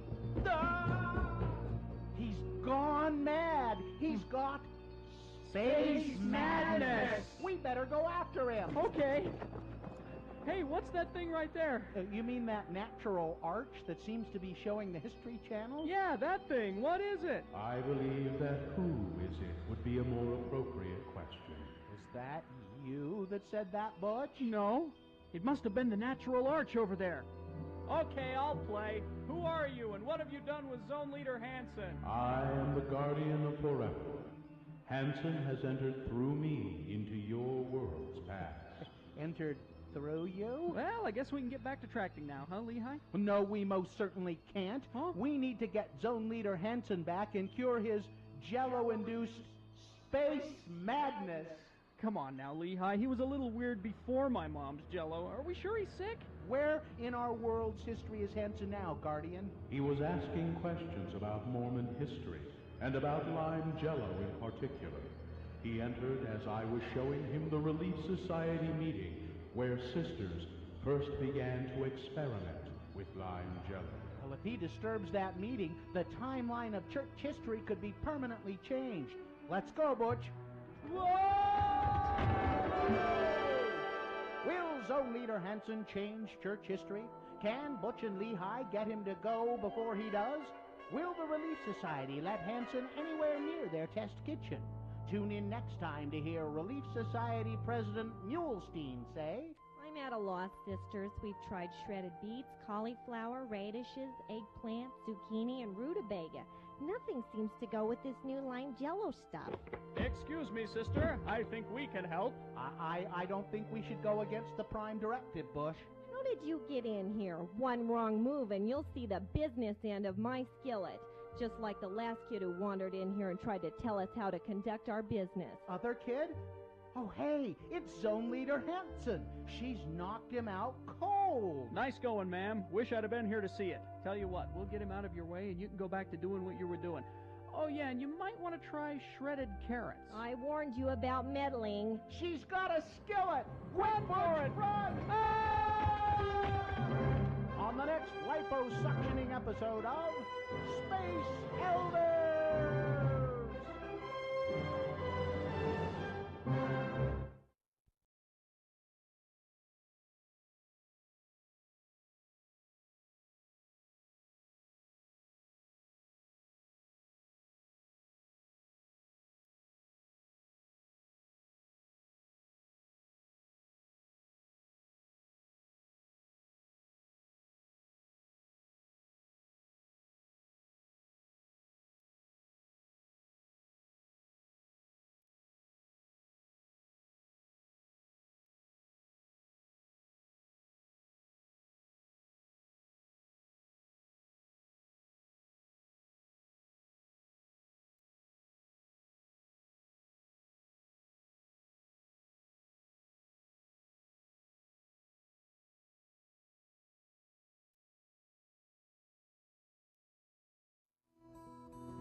Hello, Bill. How are you? Well, I'm fine. I'm just fine. Oh, that's so good to hear. Because you're a precious celebrity, You Bill. are. I'm fine. Which means Frank loves you. Well, but you and I will meet in other circumstances one day. I Oh, know yeah, that. someday. I know. Maybe sooner than later. I don't know. Stop. We'll see. Do you know something I don't? Of course, they don't tell me anything. I just get the messages. My doctor's information is privileged. Oh, that's true. He won't tell you. HIPAA. Just yell HIPAA. Yeah, Bill. HIPAA. I have access to a lot of information, but those HIPAA laws do keep me in the dark. Frank Christ has joined us here. He is a celebrity reaper. His job is to. He doesn't kill celebrities. No. He loves precious celebrities and hates to see them pass on. But he escorts them on to the next. It's his job. The next realm. Take them away to the underworld. I assume that's where they go. Yes. I've always said that, and you've Underworld is a term. Yeah. Yes, okay. Cross the river Styx. Every culture, and they all have their different names for it. Cerberus, the three-headed dog, all of that. Yes. Yeah. I just call it home. Frank joins us. We play a little game we call Frank Chris Presents. They're fine. They're just fine. I have a list here of 4 precious celebrities. And on this list, 3 of the celebrities are... Oh, they're fine. They're just fine. Just fine. One of them, however, has passed on, and it is our contestant's job to find out which contestant has passed, which contestant Frank has stuffed into the sidecar of his electric scooter and then whisked them off to the underworld. And if this person does it correctly, they will win a prize, which is what, Gina? Well, Sundance Film Festival. That boy, Frank. All the precious all the celebrities in one place. We have a prize pack. Could make your job easier, maybe. Oh, that's true. Includes a Sundance 2023 Hydro Flask, a Sundance 2023 beanie, and a pair of Sundance 2023 socks. Nice. So who is the contestant? Looks like Ron the Carpenter is who. Ron the Carpenter, how are you today? Yeah, I'm fine. I'm just fine. Thank you. That's good to know. Ron, I'm going to, as you know, read you a list of 4 precious celebrities. Your job is to figure out which one Frank has whisked away in his electric scooter. You ready to go? I am. Okay, Ron. These are all actors who have portrayed kings, famous rulers, all right? Number 1 on the list, Rodrigo Santoro. You say, who's that? Who's that? He's been in movies such as Brainstorm, Love Actually, Jay, I Love You, Philip Morris, Rio. He was on the television series Lost, portraying a character named Paulo, but he played the Persian king Xerxes in the movie 300 and its sequel, 300 Rise of an Empire. Number 1 on the list of actors who have played kings, Rodrigo Santoro. Number 2, Patrick McGoohan. Patrick McGoohan, an avid stage actor and performed hundreds of times in small and large theaters before landing his first TV and film roles. He rose to prominence for his role as Secret Agent John Drake in the show Danger Man. He produced and created The Prisoner, a surrealistic television series in which he starred as Number 6. He was Edward I in the movie Braveheart. Okay. Number 2 on the list, Patrick McGoohan. Number 3, Edward Norton. Ed Norton gained critical acclaim, of course, for his debut in a movie called Primal Fear, which earned him a Golden Globe for Best Supporting Actor and an Academy Award nomination. His role as a reformed neo-Nazi in American History X earned him an Academy Award nomination for Best Actor. He starred in the film Fight Club, of course. Had lots of accolades. In a movie called Kingdom of Heaven, Edward Norton played Baldwin IV, the leprosy-stricken ruler of the short-lived Latin kingdom of Jerusalem. Number 3 on the list, Edward Norton. And finally, number 4, Derek Jacobi, known for his work at the Royal National Theatre and for his film and television roles. He received numerous accolades, including a BAFTA, a couple of Olivier Awards, Primetime Emmy Awards, Screen Actors Guild Awards, a Tony Award. He was Claudius, King Claudius, in the BBC production I, Claudius. There are the 4. Which one is no longer with us? Let's see. None seem familiar. I will say number 1. Rodrigo Santoro? No, I'm terribly sorry. Mr. Santoro is still alive, and wait, I'm told, yes, he's still kicking as well. He's just fine. He's fine. He's just fine. Mr. Santoro is 47 years old and still with us. Let me give you a second chance, though, Ron. Okay, listen carefully. See if you can select. See if you can select the dead one here. Is it Patrick McGoohan, Edward Norton, or Derek Jacobi? I don't want to admit it's the beloved Patrick, but I'm going to go number 4. You're going to go number 4. You're going number 4? No, don't do that. No, I thought for sure. Let me, Ron, just read those to you again. Is it Patrick McGoohan? No. Or Edward Norton? Or Derek Jacobi? Which one is dead? Patrick. Patrick McGoohan. There you go. Fail. Whew. Yes, he died in 2009 at the age of 81. Ed Norton he was just in Glass Onion. Yeah. 53 years old. And Derek Jacobi, I thought he was gone, but no, he's still around. That I, Claudius was a great show. That was a long time ago, though. He's 84. Well, Ron the Carpenter, Sundance Film Festival is January 19th. It starts this week, goes through the 29th. Online screenings January 24th through the 29th. You can go to festival.sundance.org for tickets and special offers exclusively for Utahns. There's also more details at x96.com. But you, Ron, have won a prize pack, including a Hydro Flask, beanie, and socks, all from Sundance 2023. Way to go, Ron. Thank you. Gonna wear those socks for you. You gonna come to brunch on Sunday? I am not. No, sorry. Okay. That's okay. Well, then we won't be able to see you in your socks. But somewhere, somehow, we will. Take a picture of your feet with the socks on them and let us know. All right? Sock show. Sure. Thank you, guys. Hang on the line. Hang on the line. Oh, well, that list I gave you of actors who played kings, I was going to be kind of cheeky and put John Goodman on there. Oh, King Ralph. King Ralph. But he's fine. He's just fine. But he's fine. That would have been cheeky. I wanted to be. I don't have any cheeks, though. I can't be cheeky. Has anyone seen Ronnie Millsap? No, I don't think Ronnie Millsap has even seen Ronnie Millsap. There's a stranger in his house, and he can't see. No. John Carpenter, 75. Oh. Ronnie Millsap's 80, by the way, Gina, in case you were wondering. Goodbye, everybody. Goodbye. Goodbye. he's still blind, isn't he? Yes. Yeah. Okay. He got over it. Well, 24-hour blindness. You never know. No, he's still. All right, we will take a break. We'll be back with some big boy news and opinion window. Stand by for that. HasterGames.com. We were talking about Dungeons and Dragons on Saturday and about how it's gone from, what used to be just a bunch of us weirdos who would play it on weekends to now everybody plays it. People who you wouldn't suspect are coming up and talking to us about how do we play Dungeons and Dragons? How do we get involved? It's easy. Haster Games. Go there, 6831 South State Street. They've been doing this longer than anybody in Salt Lake City. So if you're looking for fun ways to stay entertained, Haster Games in Midvale, Pokemon, Magic, Dungeons and Dragons, miniatures, dice, all of that stuff. Now, the Haster Holiday Sale is being extended at least for the next couple of days. My copy says it ends on the 17th.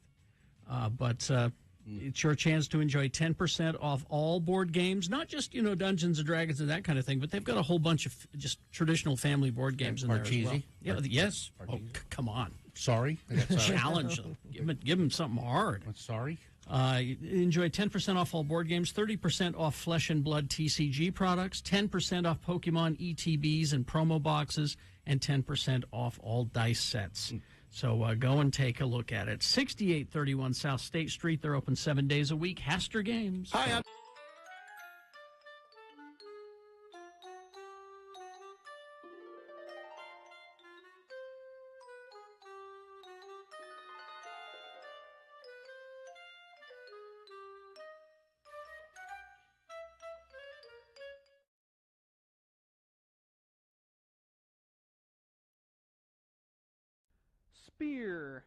Spear. Spell it with me now. S-P-E-A-R. And now we'll use it in some dialogue. Today, our Utah friends, LeVar and LeGrand, have decided to get out of the heat by taking in a movie in the cool, air-conditioned comfort of a local movie theater. Again, the word is spear. We got a few minutes before the movie starts, LeVar. I think I'm going to get me some snacks at the snack bar. What the heck movie have you drugged me to anyhow, LeGrand? There's a bunch of kids here in this theater. It's The Lion King. The Lion King? Well, who plays the king, and what the hell's he got to lie about? All these kids shouldn't ought to be seeing a movie about liars. Oh, no, The Lion King. Like the animal. Huh? L-I-E-O-N, lion. Big cats, lion. Oh. It's a cartoon that Walt Disney drew. You drugged me to a flippin' cartoon movie? I knew there's too many kiddies in here. Got down, sat on a bench, LeGrand. I may be having to vomit partway through. The Lion King is supposed to be real good, even for the grown-ups, LeVar. And they say the music is real fine. It was wrote by that Elton John. Who?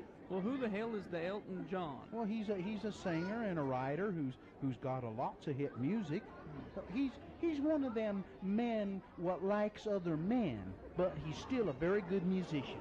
Cheese and rice, LeGrand. You mean there's men that's attracted to other men? Yeah. That's square. Well, I didn't know about it myself until I read it in the newspaper and in Newsweek. Oh. Anyhow, I'm going to the snack bar. I can't get through a movie without some popcorn and a drink and some nachos and some Junior Mints and a box of Goobers and some malted milk balls and a pack of red vines. You want anything? Nope. I got my refreshment right here, LeGrand. I sneaked in this can of Vienna sausages and one of them Army surplus MREs, and this. What's that, canteen of water? Nope, ain't water. Nope. Spear. Spear? Yep, spear. Spear? God almighty, LeVar! You better hope the usher don't catch you. Oh, yeah, like Mr. 16-year-old pimple monster's gonna be a real threat. And I'm telling you, LeGrand, if I don't catch me a beer buzz, I'll never make it through this cartoon. Hey, is Mickey Mouse in this?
9:22, Big Boy News and Opinioendo now brought to you by Feldman's Deli, Utah's authentic Jewish deli. Expanded hours now open Tuesday through Saturday, 8 a.m. to 8:30 p.m. Breakfast till 10:30. Lunch, dinner, live music Fridays and Saturdays. More information at feldmansdeli.com.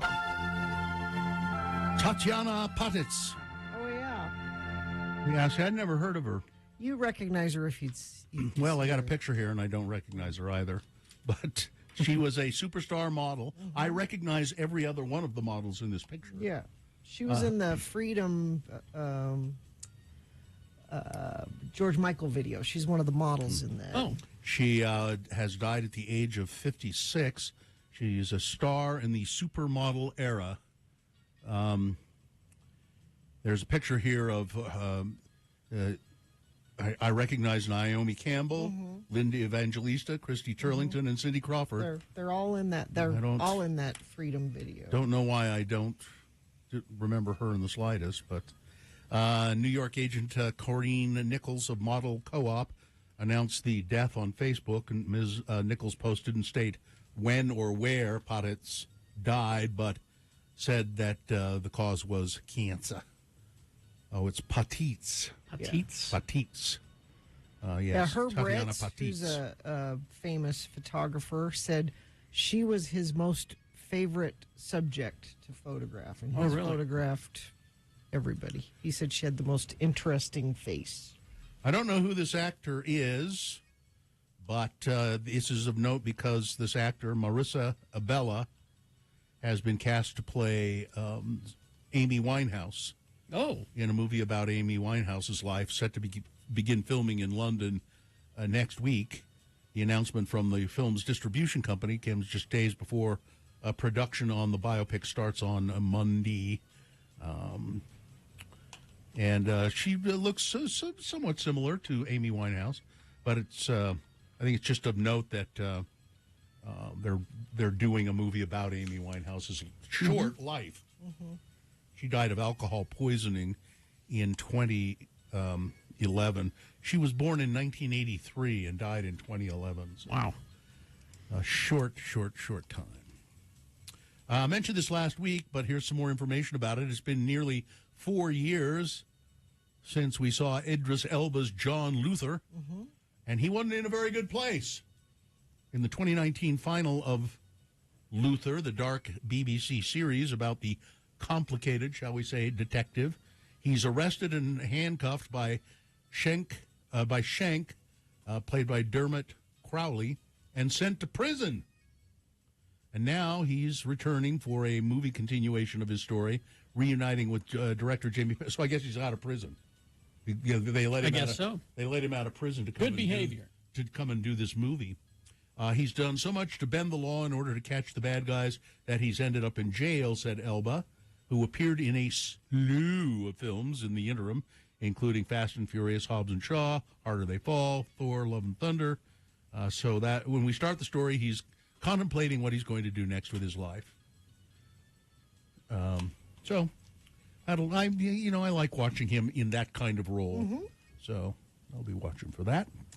We had the Critics' Choice Awards. We had partial list for you a while ago.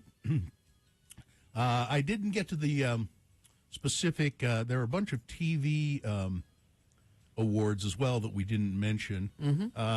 Let's see. There is Best Comedy Series on TV. Abbott Elementary. Abbott Elementary. Best Actress in a Comedy Series. Jean Smart for Hacks. Yes. Best Actor in a Comedy Series. Jeremy Allen White for The Bear.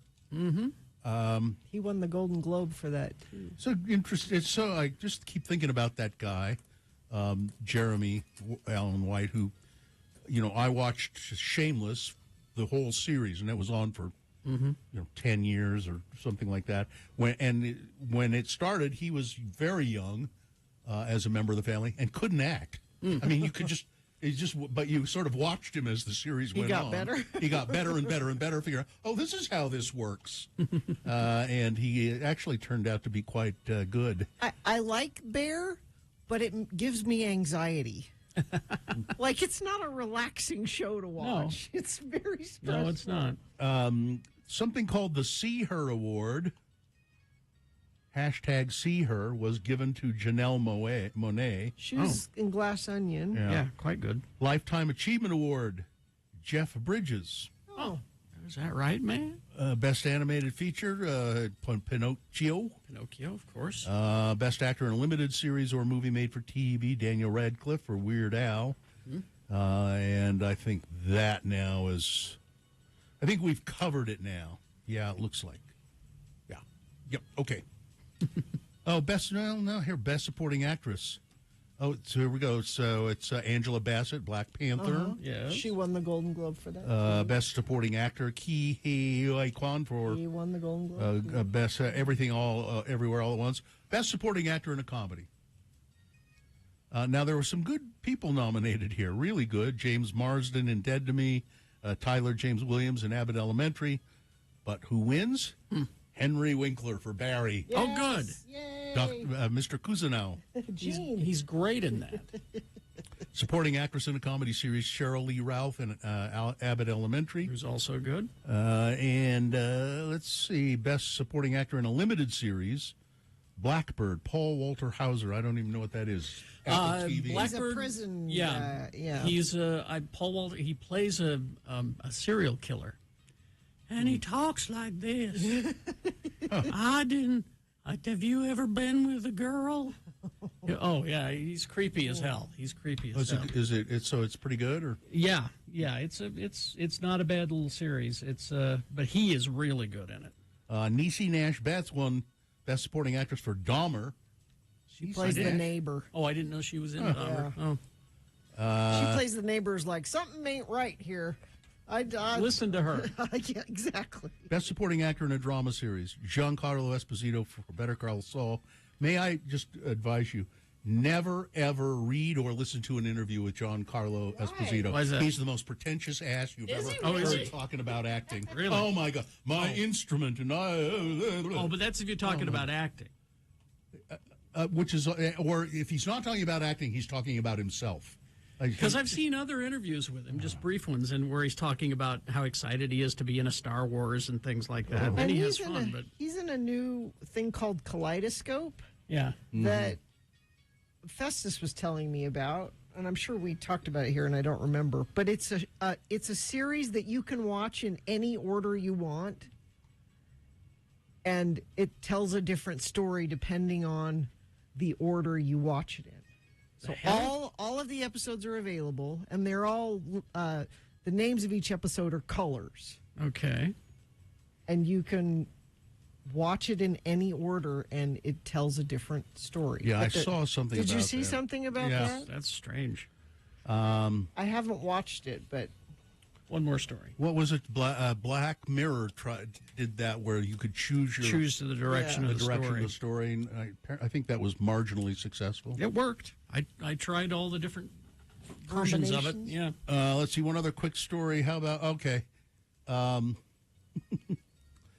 It looks like Prince Harry isn't shy about talking about his private parts. The 38-year-old royal references his manhood more than 15 times in his best-selling new memoir, Spare.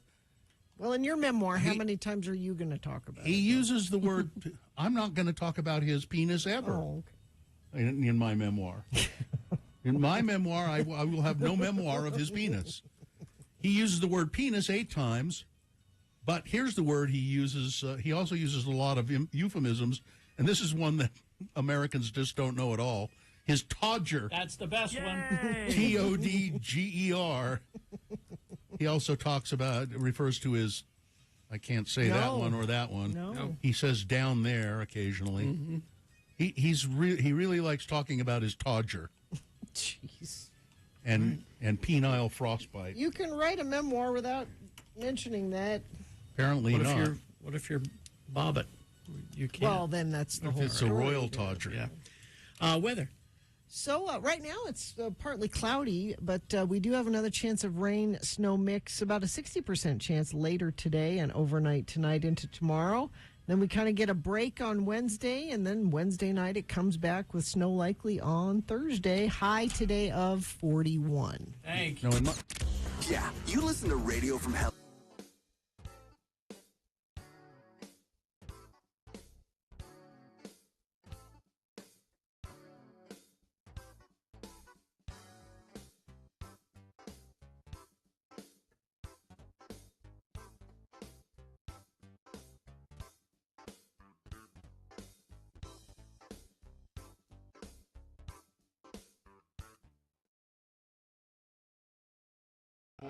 read it to you. It looks to be typewritten. Yes. Wow. Typewritten, actual letter dated the 9th of October. Nice. Mm-hmm. Look You're at a it. lucky girl. Don't you wish you got more letters? Oh, you bet. Actual letters? I sure do. The only thing that could make that Email better. doesn't sound like this. The only thing that could make that better is if that had been handwritten. That's true. Oh, that would have been really special. Gina, I would ask you to think about a time before cell phones, blogs, Facebooks, and Twittering. Back a time when people actually wrote letters. A simpler time. Yeah. We raised our kids in the physical world. Yeah. We threw our money away on frivolously silly things. We pursued tangible hobbies, or at least had fun playing. We traveled where we wanted to, when we wanted to. The world was ours for the taking. And we had meaningful conversations with people who were important to us, either face-to-face or on the telephone. Is this from your first boyfriend? No. Those people, if they judged us at all, were polite enough to do so in a way that led to improvement. Okay. What has changed? Nothing, of course, but the perception is now that we have to record or display every aspect of our lives and activities and do it as quickly as possible. Twitter. Does it really matter if you learn that someone took our kids to the park last Tuesday? No. Are a million meaningless opinions any better than a few well-considered ones? No. Must you change your life to fit into the false standard propagated by people you don't even know? No. Of course not. The most dangerous trap to fall into is trying to be someone you're not, for whatever reason. For the love of all things irrational, Gina, just be yourself. It's what makes life worth living. Stop twittering. Sincerely, Martin Noonzert. P.S. Your bio on the X96 website is not up to date. As I like to say, any clod can have the facts, but having an opinion is an art. I guess I need to update my bio. You know, you should scan that letter and put it on our website. Yeah. I should blog and Twitter about this letter. Tweet. A blog and Twitter. Tweet. I'm sorry. Mm-hmm. If you use Twitter, you tweet. You tweet. Why can't I Twitter it? That's something that you should do in the privacy of your own bedroom. Okay. It's true. When your husband's out of town. Some more letters. I want more actual letters sent through the mail. Well, give your address. 515 South 7th East, Suite 1C, Salt Lake City, Utah, 84102. If they're handwritten, it's even better. Or even better, if they're words cut out of magazines and pasted onto it. That's great. Let me just say this to people writing letters to Gina. You may write them. You won't get them. She will. No. You're not going to take the time to return them. No. Yeah, email's a lot easier to it is. answer. And Yeah. But go ahead, send her letters. Try not to use words like nonplussed. Okay. I know nonplussed. Now you.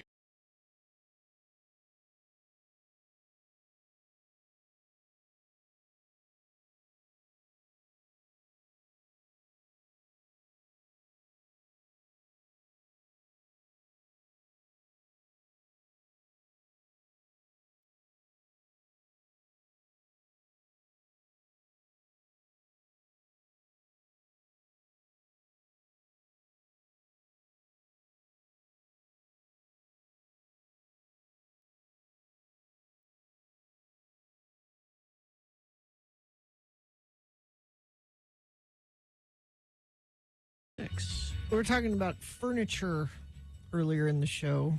Bill was lamenting the closing of some furniture The stores. show is so political. It's just. Yeah, were they Republican furniture stores or Democrat? I don't have any idea. Yeah. But I just since we got furniture on the brain, I have a study. It's not a list; it's a study. A study. Well, people enjoy a good study. Yeah, I mean they love a list, but you know. But they enjoy a study. This was commissioned by something called Sofaology. Sofaology. It's a study about your sofa. Now, do you call it a sofa or a couch? I call it a divan. Divan? Couch. A Davenport. I call it a couch. I call it a couch. I wonder if that's like geographically why you a regional call it. thing? Yeah. Or there might be slight differences. Like, I don't know. Like Hoagie or Grinder. But this says the average couch has been part of 311 arguments Oh, prove it. 312 drink spills. Well, yes. 286 episodes of makeup sex. These are averages. Makeup? On average, a sofa will stay in someone's home for 8 years. How long have you had yours? More than 8. More than 8. Bill?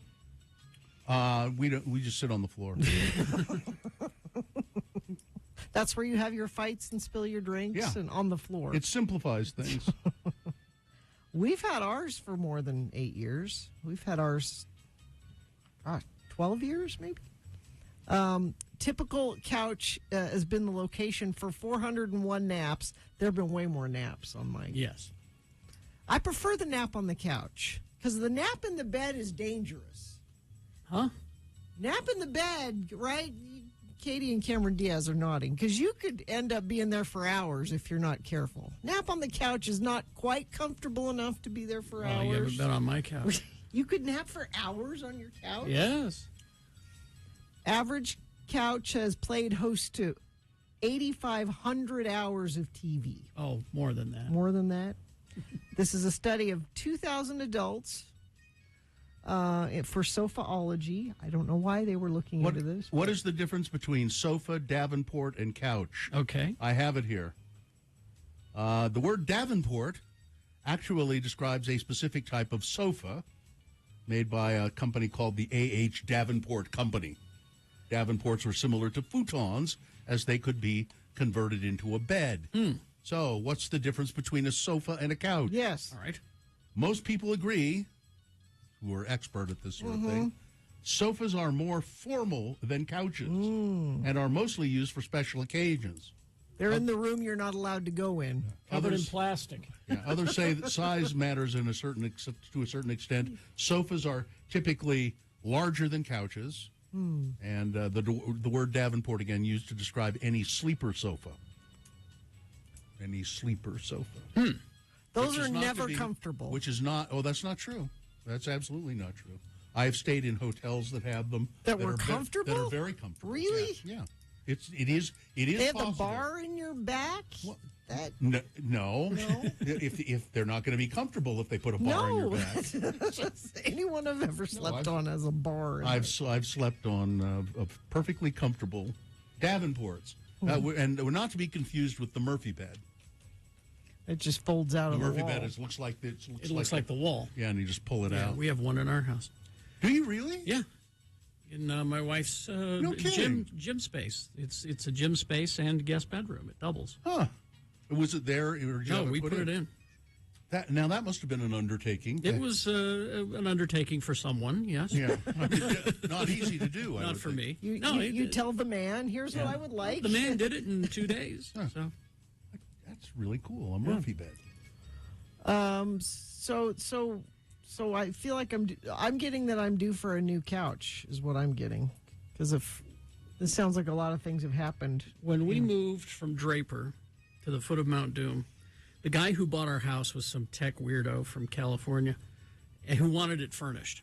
He said, "I'll just take your furnishings too," because it was like a ski house or something. Yeah, to him it was just a part-time house. You weren't attached to the furniture. And I thought, what the hell? I don't care. We'll get something new.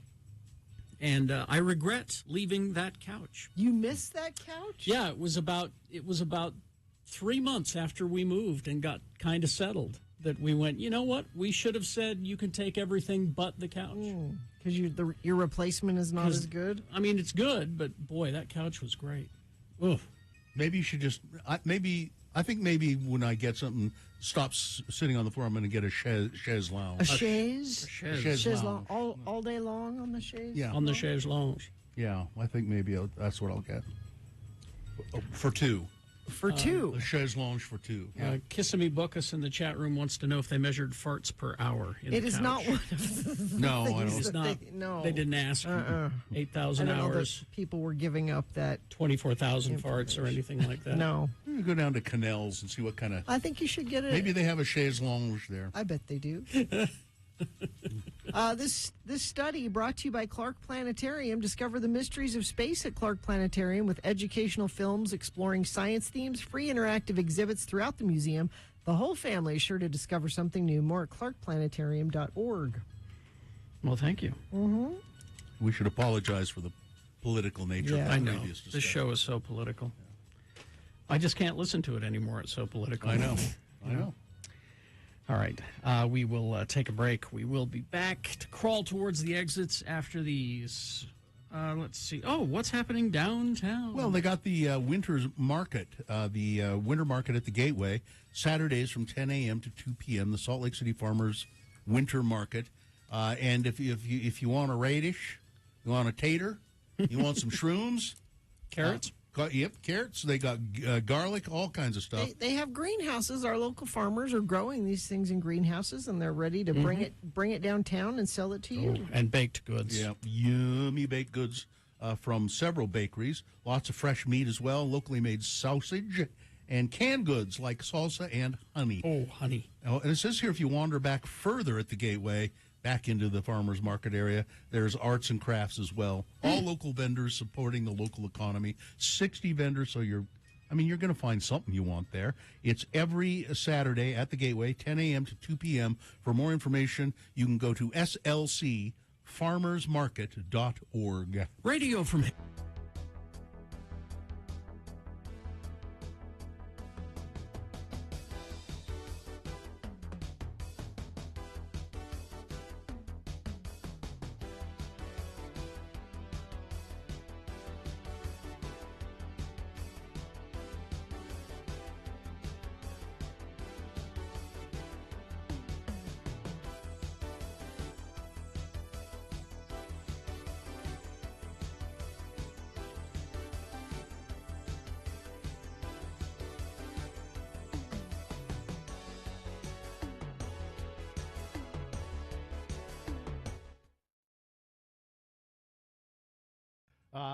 Last week we got into a discussion of skincare with Gina Barberi. Oh, yes. And we're talking about lashes, and somebody has reached out about this. Two people have, as a matter of fact, who want to give you some advice, Gina, and then one person needs your advice. Wonderful. So this one says, "Hi, Gina. Please remain seated. Oh, sorry. If you have questions about caring for your lash extensions, please contact me. Oh. It's always been an issue for me to hear about women who were not taught how to care for their lashes after they got home. A good lash stylist will ensure that you know how to care for them. Yes. Lash extensions can get wet, contrary to the rumor mill. Well, they're out on the corner. Yeah. You'll see a group of people whispering. Yeah. Water will not affect your lashes in any way. Let's not tell her that. And they should be washed daily. It's true that oils can affect the bond of some adhesives, resulting in loss. However, by keeping your lashes clean, you will extend the life of the extensions, and more importantly, prevent eye infection. Oh, yeah, I don't want that. Then she goes on to say, I would recommend a soft brush, gentle cleanser, so forth and so on. I guess she's in the business. This woman is in the business. I did to defend my lash stylist, she did give me lash wash. Oh, okay. And a brush. All right. This woman says, we've been selling our brand to professionals for 15 years and so on. Yeah. Here's wishing you years of beauty simplified. It is beauty simplified. Make mine a double. Please pass this info on to the beautiful Sue Jackson, a BFOP since Bill's early AM Ogden days. Wow. Jamie Kelly. Thanks, Jamie. Now, Sue is weighing in. You're supposed to keep the lashes dry for at least the first 48 hours. Right. That's the thing. Yeah, because, it takes for the glue to really cure. Well, this is good to know because I'm going to get the. Yeah, you should. Carrie, you and I should both get lash extensions. Don't need them. Well, that's nice. True. You do have. Gorgeous. Yeah, you do have. But yeah, I'm going to Sue's stylist. She gave me the hookup, and she did a great job, and she did give me good tips and lash cleanser. And then we had an email last week that says, I need to know Gina's skincare regimen, and we talked about that, and then we got a follow-up email to that. Gina. Yes. What facial oil do you use? I've got to know. My daughter has very sensitive skin. I've got to know. You're going to hate me. What? More than I do? It's expensive. Why would anybody hate you? Because it's expensive. Well, but, I mean, you could just use Wesson oil. No. Olive oil? No. It's okay, I'm going to be honest with you. So what's it called and how much is it? Jesus. So I wondered how Liv Tyler got her skin so beautiful. 'Cause she has beautiful skin. Yeah. And she has a whole YouTube video about her skin routine. Mm-hmm. And she said she uses this skin oil from Sarah Chapman, who is a facialist in England. She's very good. She's very good. Mm-hmm. And I'm like, well, I want to look like Liv Tyler, so I'm going to get her. I'm not going to tell you how much. Yes, it is. please tell us. Come on. Now you've got everybody curious. How much is it? It's like $120. For how much? I mean, 2 gallons? No, 3 gallons? No, like that big. I don't. No, you're thinking of the Kirkland with a big squirt thing on the top. You know, the pump. That's the one you're thinking of. Yeah. So I splurged and got some, and I really like it. $120 for how much? I don't know. How much is that? I don't know how much that is. It's probably about 3 ounces. Yeah. 3 or 4 ounces, yeah. That's It's a pretty lot. expensive. How long does it last? It lasts. You only need a little tiny bit. So probably a year. That's probably a year's worth, right? At least half a year. So it's 6 months worth. Well, that's couple of drops in your hand, and how you put it on. This is very specific how you put it on. So you put a couple drops. Does in it the come palm. with instructions? Mm-hmm. Yeah, a couple drops in the palm of your hand, and then you take your fingertips and you lightly dab like this. You don't rub. You dab. Okay. Like that. No, I don't think that's extravagant if it lasts 6 months. I mean, it's a lot. It feels like a lot when you're ordering it. Yeah, but I mean, it's 6 months. Yeah. Let's factor that out. How many days in 6 months? My wife does that with me all the time. So you feel better about it? Yeah, I'll say these shoes are too expensive or whatever it is, and she'll say things like, "Yeah, but think about how many miles you're going to get out of these." She's right. Yeah, so it's the use. I think we should really figure it out and see how much you're spending per day. And I'm going to feel really good about this. I'm for just pennies a day, Gina. For just pennies a day, you can have beautiful skin. I use cosmetics, Gina. Oh.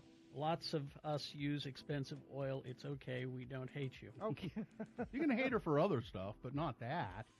Jeez. I mean, I certainly don't spend any money on clothes. No. That's true. No. I have 5 black T-shirts. I believe in spending good money on shoes. And I believe in spending good money on skincare. Really, it shows. Thank you. You used to have pores the size of a volcano. No, you just sit farther away from me. They're still there. Yeah, See, my wife tried to take her shopping. She did. And, more than once she tried. And gave up. Gave up. I'm a lost cause. You are. I like this fashion music. Fashion music. Fashion music mix.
Eve 6. You should follow Eve 6 on Twitter. Why would that be? Because they're Believe it or hilarious. not, it's hilarious. They are very self-effacing about, yeah, we're the tender heart in a blender people. That's us. But they have political commentary and it's fun. Them and Cake are surprisingly fun to follow on Twitter. Cake's dead to me. Yeah, I'm not happy with them either. They were terrible at one of our shows. They were just terrible. They were jerks. Just terrible. They were kind of diva-y. Well, worse than that. Oh yeah. A lot of it had to do with animal activism, among other things. That wasn't Cake. No, you're thinking of Goldfinger. Yeah. Oh, you're right. I am. Cake complained because the sun was shining on the stage, and they said it put their instruments out of tune, and they were sun. Well, let's like, get rid is of this the the sun. first time you're playing in an outdoor show in the sun? Let's get rid of the sun then. No, Goldfinger was the animal. Yeah, that's who I was thinking of. They were rather disgusting. Yeah. And not around anymore, as far as I know. No, I don't know. Goldfinger's still I think around. they're still around, yeah. Actually, they are. I just saw a video. What? On Twitter. I'm on Twitter way too much. It sounds like it. But I can contribute now because I am. Tony Hawk. Yes. Did you see that same video? Tony Hawk got up and sang with them like yesterday or over the weekend. How's his leg? It's healing. Did it affect his singing? I guess not. I don't know. So there you go. They are still relevant somewhere. Somewhere. Can we be done? Can we have the world be done with Prince Harry's Todger? I don't ever need to hear about it again. I'm afraid that book is selling entirely too well. I know. Even I watched the Harry and Meghan mini doc series. I'm stuck on little things like when they were little. The boys. William got 3 sausages and Harry got 2. And according to Harry, he asked the nanny, why does William get 3 sausages and I only get 2? And she said, well, he's going to be king someday. You're not, so he can have as many sausages as he wants. That's according to him. I'm sure those things happened all the time. Why would you? I don't. Well, he's going to be king. He's a man who talks about his Todger too much to believe. That would never happen. You asked me about my memoir when I. Now there won't be any mention of that. Now there'll be a lot of mentions of the fact that I'm a dick, but not. In your memoir, you're going to comment on the fact that yeah. But not. Here's another time when I was. Let me tell you about this time I was a dick. But nothing about my Todger. No. Todger. I wonder where that came from. I don't know. The etymology of I like want me to look? Yeah, I like that term. For that. It is sort of polite in an odd way, isn't People in the chat room were misquoting it as codger. That's not it at all. A codger is an old fart. An old fart. Yeah, a grumpy old dude. Yeah. Oh, I don't know if I want to say this. No, go ahead. Well, hurry, because we're done. Hurry. It stands for short and fat. Okay. Todge. Okay. Yeah. All right. Let's do the promo and crawl towards the exit. That surely wouldn't be me.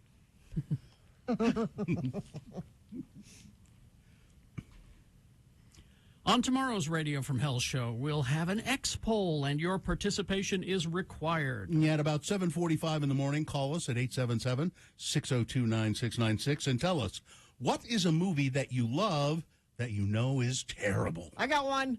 Mommy Dearest. It's not a terrible movie. It's a great movie. It's hilarious. It's unintentionally hilarious. Radio from Hell, hopefully intentionally hilarious, tomorrow morning here on X96. All right. I think we're good. All business, Katie? Fine job as always, Katie. Live long and prosper, bitches. Don't you know who I am? Short and fat. Dodger. Marcy is next. Are you ready?